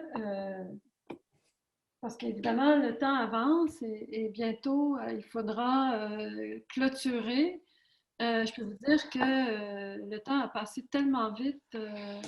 On est quand même vendredi soir, de 18 à 20 heures. On a un débat très intéressant avec des réponses, des interventions, des commentaires tout au long de la discussion qui montrent bien comment on est mobilisé par toutes ces questions. Mais est-ce qu'il y a des questions particulières que vous aimeriez adresser au public? Entre autres, il y a une question de Blanche Lesage qui dit « Est-ce qu'il y a une formation qui existe? Est-ce qu'il y a il semble il y a très peu de formateurs dans ce domaine. Est-ce que des gens voudraient... Est-ce que Fawzi ou bien... Oui, oui, je vais juste répondre à la question, puis je vais juste faire un petit peu c'est-à-dire ce que je pense de la question 3 et 4 brièvement pour laisser la place. Oui, il y a des formations qui se donnent. Je sais qu'à Glendon et des autres collèges, elles forment des formations en compétences culturelles. Bon, ça c'est la réponse, elle existe. Donc, j'étais un petit peu touché par la question 3 quand vous avez parlé de l'approche interculturelle, l'interculturalisme. L'approche multiculturalisme, oui, c'est beau. Ce sont deux approches qu'on peut utiliser pour atténuer un petit peu le degré du racisme, mais il y a d'autres choses qui se sont qu'on touche jour au jour. Le racisme qui est basé sur la race, l'origine, la couleur, la langue. Comment on va faire pour ça? Oui, l'interculturalisme, le multiculturalisme, c'est très bien. Le Canada, il est multiculturel. L'interculturalisme, oui, on est très, très bien avec tous les Canadiens. C'est-à-dire, on fait des réunions, on fait des galas, on fait des choses, on s'aime, mais ça laisse qu'il y a des problèmes qui sont au fond des choses. Je sais que le gouvernement il est en train de travailler avec les partenaires fédéraux, provinciaux, communautaires pour, comment dirais-je, pour profiter davantage d'une immigration qui est une immigration qui est ouverte, dynamique, mais ça reste que il y a un problème, hein, un problème de racisme qu'on devrait parler, nous tous. Il faut avoir l'acceptance de s'asseoir et de parler de ce fléau. Nous, on est en Ontario, on est chanceux un petit peu parce que d'autres régions au Canada, vraiment, le fléau, il est vraiment visible, plus visible. Ici, je pense que l'Ontario, c'est moins visible, mais moi, je pense que la question de l'acceptance, c'est-à-dire que nous, c'est-à-dire les Canadiens, on parle des francophones de souche ou il y a plusieurs termes, c'est-à-dire on devrait dire que oui, le racisme, il existe, mais comment on devrait le combattre, comment on devrait travailler sur les problèmes qui existent afin de l'atténuer, parce que tu ne peux pas supprimer, parce que le racisme, il existe partout dans le monde. Donc, qu'on soit d'accord qu'on ne va pas éliminer ou bien éradiquer totalement, mais donc, pour l'insertion, oui, l'insertion, je veux juste voir le truc, c'est-à-dire une meilleure insertion professionnelle. Oui, mais il faut aussi reconnaître les diplômes des gens, des nouveaux arrivants. Il faut reconnaître leur expérience. Juste avec la reconnaissance des diplômes, il y a un problème. Ça fait des années que j'entends, depuis que je suis venu au Canada, il y a toujours ce problème de reconnaissance des diplômes.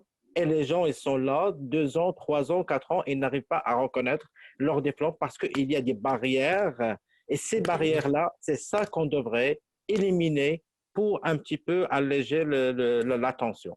Donc, c'est tout. Je laisse la parole aux autres. Bien, merci beaucoup. Émilie va prendre la relève Oui. dans la suite du panel. En fait, juste dans le chat, on a eu beaucoup d'échanges entre les participants, il y a eu beaucoup de déclarations, de partage. On a aussi eu quelques questions. On ne va pas pouvoir peut-être toutes les prendre, mais si j'essaie de résumer un peu, il y a deux questions qui sont un peu revenues, qui sont un peu pareilles. C'est pensez-vous que les francophones noirs souffrent plus de discrimination infligée par les francophones, entre guillemets, de souche ou par les Canadiens anglophones? Donc, peut-être que si on reformule, la question, c'est est-ce qu'il y a une différence entre… il y a une différence dans la discrimination, que ce soit entre les Canadiens anglophones ou francophones de souche, entre guillemets encore.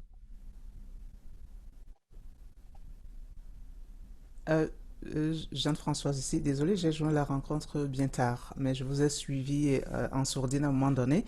Je n'ai pas de question à la question d'Émilie ou qui est sur le chat. Cependant, je vais réagir à ce que Fawzi a dit tout à l'heure en disant on ne peut pas éliminer le racisme. Et je pense que si on part du fait qu'on ne peut pas l'éliminer, les moyens utilisés pour combattre le racisme ne seront pas si forts. C'est comme, je travaille dans le domaine de la violence faite aux femmes, on va dire on ne va pas éliminer la violence, ça va continuer, mais si on fait l'à peu près, c'est sûr que le problème ne sera pas résolu. Il faut que les systèmes qui sont mis en place, je suis certaine que vous avez discuté de ça tout le long de la soirée, on a besoin de secouer le système. À partir du moment où on ouvre un pays, on accueille des personnes venant d'ailleurs, on doit ouvrir les systèmes afin que ces personnes s'installent et ces personnes-là ont un apport. Justement, c'est ce qui crée la richesse sociale et économique des pays. Alors, je ne suis pas d'accord du fait que parce qu'on pense qu'on ne va pas l'éliminer, donc, et je dis encore, les moyens qui seront mis à contribution pour atténuer le racisme ou l'impact sur les individus ne seront pas efficaces ni efficients. Alors, pour moi, c'est viser l'élimination et dotons-nous des moyens nécessaires pour que ça se produise.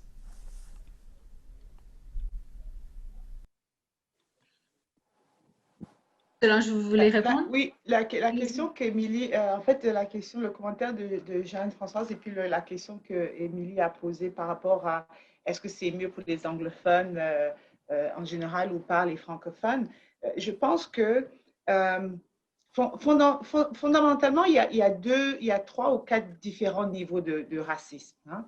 Donc, ce qui est individuel, c'est vrai que quand Fawzi dit on ne peut pas l'éliminer, bon, on peut aller chercher dans les cœurs, quelqu'un peut détester, ok, on a l'extrême là où vraiment, et c'est là qu'on vient l'exemple, c'est leur problème. C'est que moi, je considère quelqu'un qui est fondamentalement raciste dans son cœur, c'est comme s'il avait un problème, je sais pas, de santé mentale ou comme autre chose, donc il doit se faire soigner. Pour moi, le système n'a pas besoin de mettre d'énergie là-dessus parce que c'est une décision personnelle. C'est le droit de quelqu'un. Des gens aiment les personnes grandes, courtes, jaunes, noires, c'est leur problème. Ça, là, ce n'est pas la même chose. Mais pour ce qui est du système, okay, il y a un niveau individuel, il y a un niveau systémique et un niveau sociétal. Alors, au niveau sociétal, c'est vrai, Jean-François, que Fawzi a raison dans le sens qu'on veut la société utopique où on s'aime tous et tout est beau. On va y arriver. On doit mettre les moyens. C'est comme Covid. Hein? Tout le monde lutte pour Covid pour régler de la question, donc on peut le faire. Mais au niveau systémique, c'est là qu'il y a vraiment beaucoup de jeux à faire et c'est là qu'il y a vraiment des défis évidents. Hein?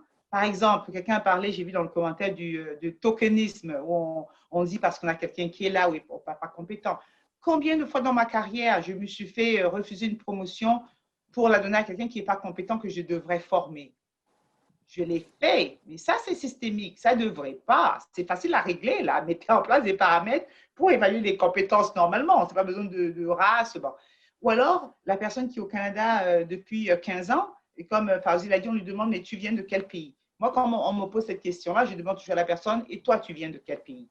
Parce que, bon, ça, c'est systémique. Un employeur en pleine entrevue, de quel pays? Ben, moi, je suis au Canada depuis 30 ans, et puis vous êtes quelqu'un qui fait l'entrevue, et vous êtes française de la France qui est arrivée il y a 2 ans. Vous demandez, je suis de quel pays? Je suis canadien, je suis depuis 30 ans. Vous voyez, donc, ça, c'est systémique. Il y a des questions qu'on ne pose pas dans les entrevues qui vont mettre, si vous posez une question à une personne, vous posez la même question à tout le monde.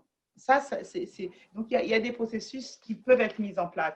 La question de la francophonie par rapport au milieu anglophone, je dois dire que quand on est francophone, disons de race noire, quand on se présente dans un environnement anglophone, souvent les gens ont tendance à dire, ben, vous parlez le français et ils nous voient comme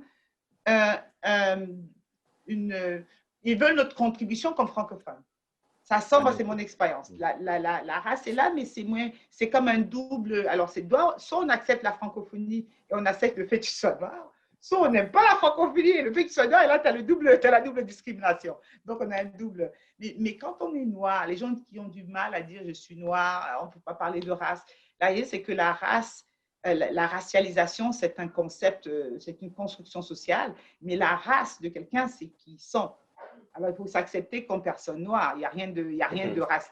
C'est pas une construction. Je ne peux pas rejeter qui je suis. Mais par contre, c'est racialisé quand on dit, mais parce que tu es noir, tu es sûrement une personne qui vient d'arriver il y a 2 semaines. Ah, parce que tu es noir, je vais te parler très fort parce que tu as l'air, tu n'écoutes pas. Enfin, là, ça c'est du racisme. OK? Tu as regardé ma couleur, je n'ai pas ouvert la bouche, tu ne sais pas si je parle espagnol, italien. Donc, il faut faire la part des choses. Moi, j'ai 2 garçons qui sont élevés, c'est 2 adolescents, jeunes adultes. Ils sont à Toronto, ils sont nés à Toronto et ils ont le double, triple, parce qu'en fait, les jeunes garçons noirs sont beaucoup plus victimisés, si on veut. Donc, il y a plusieurs niveaux. Et quand on regarde, et c'est tellement complexe. Moi, je suis en train de faire une étude sur les systèmes, les théories de systèmes complexes. Quand on regarde le fait que les familles noires, souvent, ici, qui se retrouvent dans les situations de pauvreté, c'est parce que souvent, les parents sont discriminés et doivent avoir 2, 3, 4 emplois qui sont en dessous de leurs compétences. Ça crée du stress, ça crée donc un système. Donc, ce n'est pas de dire que dans la racialisation, ça veut dire ben, ils sont noirs, donc ils vont avoir l'assistance sociale, ils vont dans le... Ce n'est pas vrai. C'est tout un système qui amène ces gens-là à ça. Donc, ne dites pas de racisme, je veux bien être charmant, je vais être gentil avec vous, tant que vous ne donnez pas à mon voisin noir une promotion qui fait qu'il n'a pas besoin d'avoir 2 emplois pour nourrir sa famille et briser la famille. Donc, c'est très complexe. Je vais juste rajouter ça comme, on ne peut pas résoudre ça en un débat de 2 heures, mais je trouve que malheureusement, dans des régions comme le centre-sud-ouest, je déplore d'ailleurs que je trouve que beaucoup de communautés francophones dans le centre-sud-ouest se trouvent dans des difficultés, je ne sais pas les autres régions parce que je n'ai pas passé de temps, dans des difficultés financières ou parfois de précarité comme nouveaux arrivants, alors que le gouvernement donne beaucoup de financement pour les activités francophones. Donc, je veux dire, à un moment, peut-être que la façon dont les fonds sont utilisés, ça n'appuie pas les communautés. Parce qu'à un moment, et ça, je pense que c'est plus systémique. Il est hors de question de dire que moi, je connais des hommes africains francophones qui ont 2, 3 emplois. Donc, ils ne sont pas là avec la famille. Après, est-ce que vous êtes surpris s'il y a des difficultés familiales et puis etc. Donc, c'est très complexe.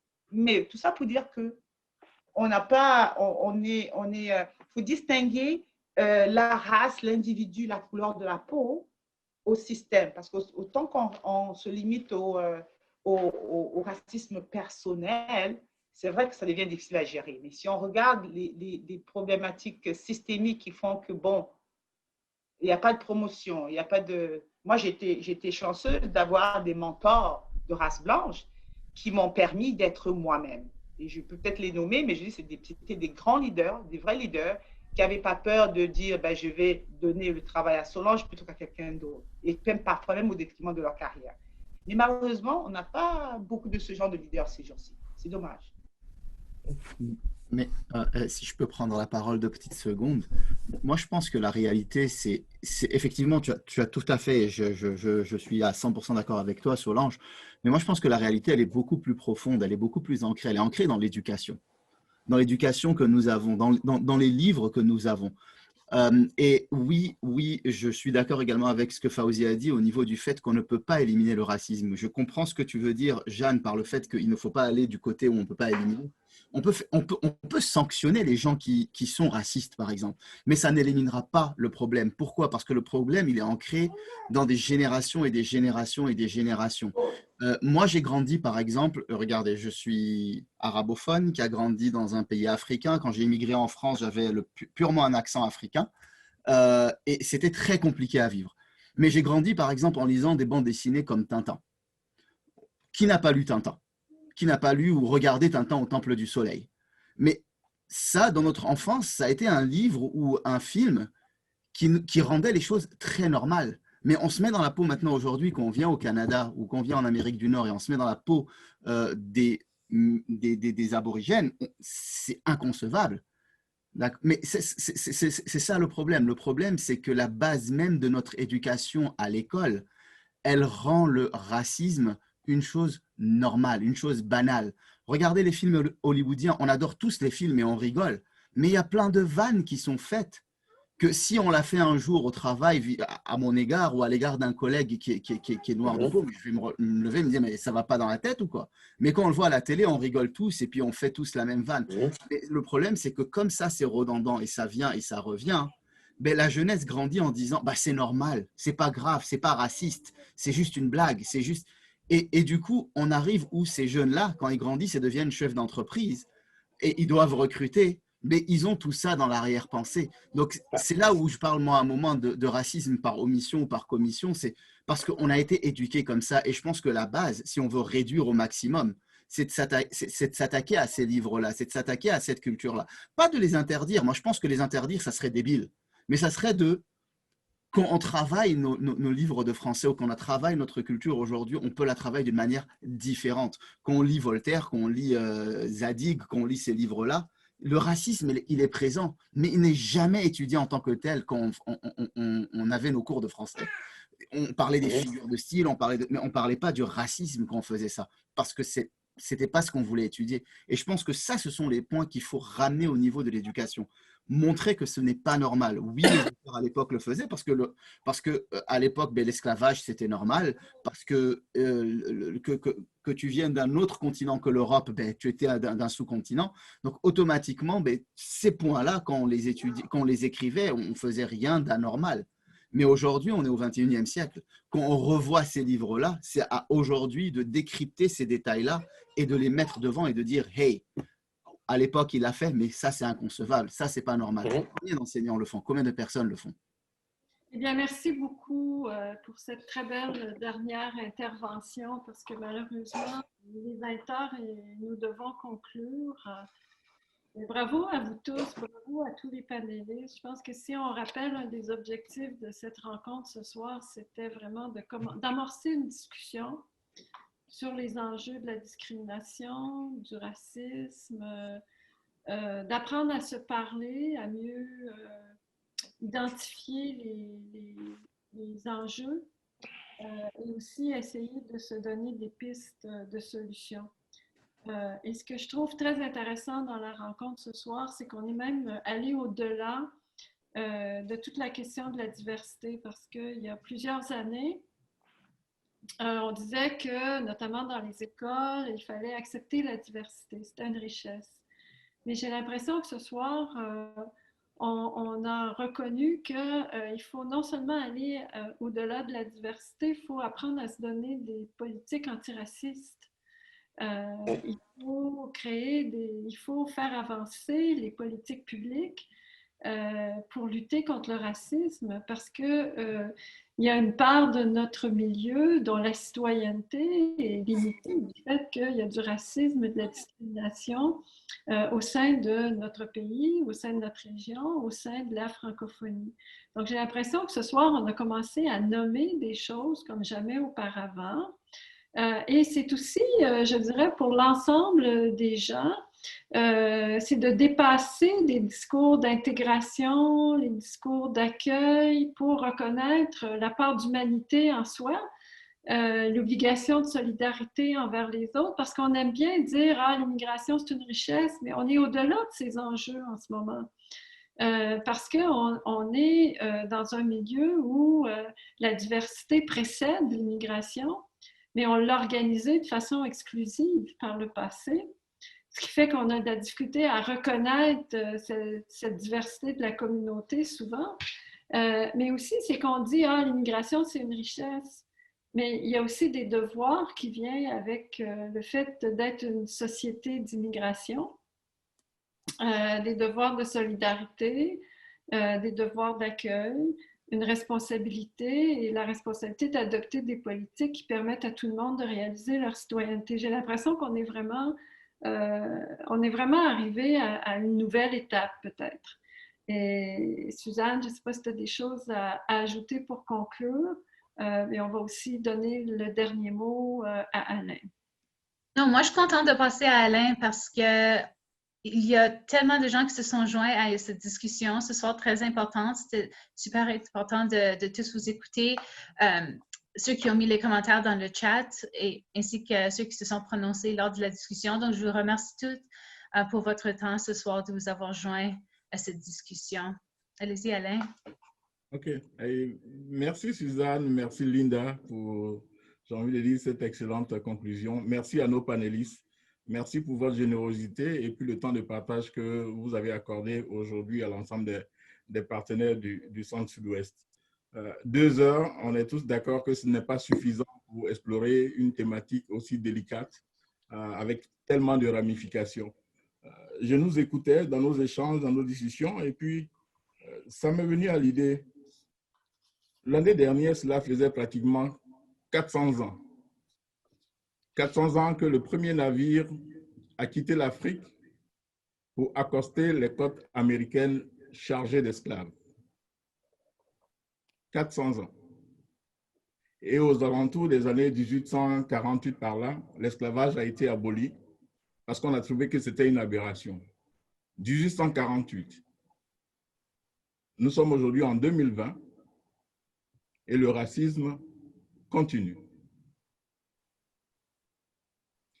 L'objectif du réseau avec l'ensemble, j'ai envie de dire, des partenaires francophones et des comités locaux en immigration, en s'adjoignant à la FCFA, dans le cadre de la thématique de la semaine de l'immigration francophone de cette année, c'était d'amorcer justement la réflexion sur la thématique de l'immigration, de la discrimination et du racisme. Et on s'est dit que c'est une réflexion qui doit être d'abord individuelle et collective. Ceux qui ont été les fondateurs de l'esclavagisme sont plus de ce monde. Ceux qui ont parti le racisme, ils sont plus de ce monde. Comment se fait-il que, malgré qu'on ait reconnu l'aberration de ce système, ça continue de perdurer? Ça veut dire qu'il y a un système qui permet de transférer, de transmettre ces préjugés de génération en génération. Et c'est en ce sens qu'au niveau du réseau et des partenaires, nous disons que c'est d'abord une réflexion individuelle. Il y a une série de débats qui ont eu lieu pendant toute cette semaine dans le Centre Sud-Ouest et puis peut-être aussi à travers le Canada, dans nos communautés francophones. Au sortir de la soirée d'aujourd'hui, en rentrant chez nous, c'est cette espèce de réflexion personnelle là qu'il faut qu'on fasse. Parce que c'est ce qu'on transmet à nos enfants. Parce que c'est eux qui, demain, vont pouvoir répercuter ce type d'informations. Et je disais, si le racisme s'est transmis de génération en génération, c'est parce que les systèmes d'éducation, et quelqu'un en a parlé tantôt, les systèmes, on parle de racisme systémique, ça ne se crée pas tout seul. Ce sont les individus qui votent les lois.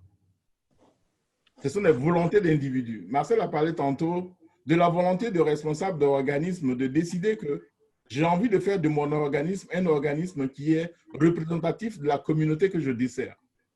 Donc, ça prend des décisions de la part de gestionnaires, d'un engagement. De la même manière que cette décision se fait également au niveau de politiciens.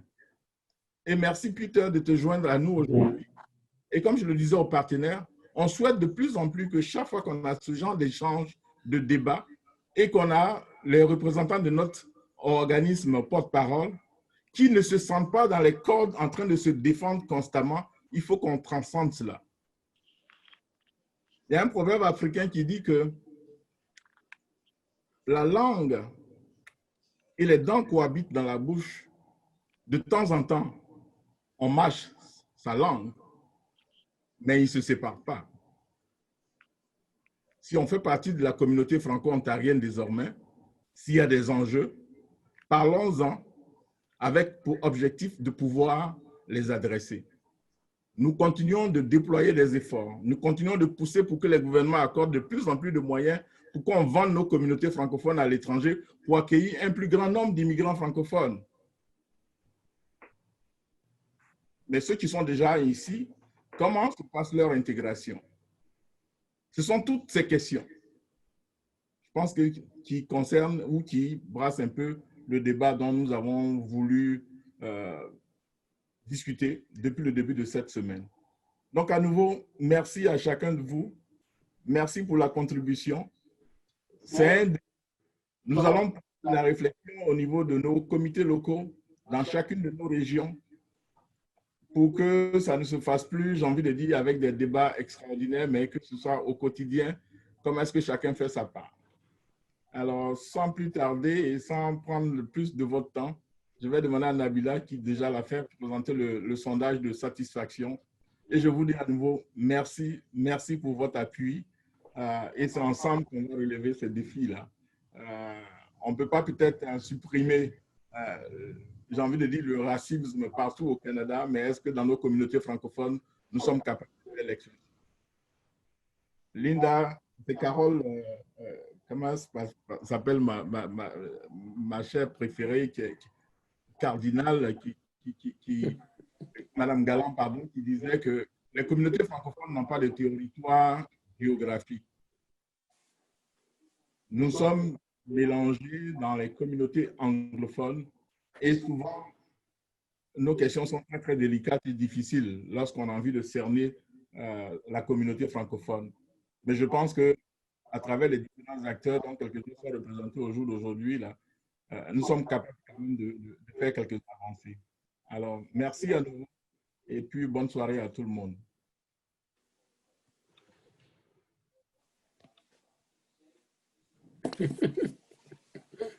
Bonne soirée à tous. Merci à vous tous. Merci beaucoup, c'était très intéressant. À refaire. Merci. Merci. Bravo Alain Dobi. Bravo.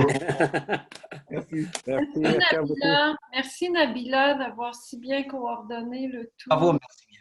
Merci beaucoup. Merci. C'est ce que j'allais dire. Bravo Nabila. Merci, salut. Merci, c'est bravo toute l'équipe. Bye bye. Bon travail. Merci à toute l'équipe. Merci à l'équipe du réseau également, très apprécié. Merci Alain. Bon travail. Merci. Un grand rassembleur, Alain. Merci beaucoup. Merci à vous tous. Merci. Salut Solange. C'est très apprécié. Merci.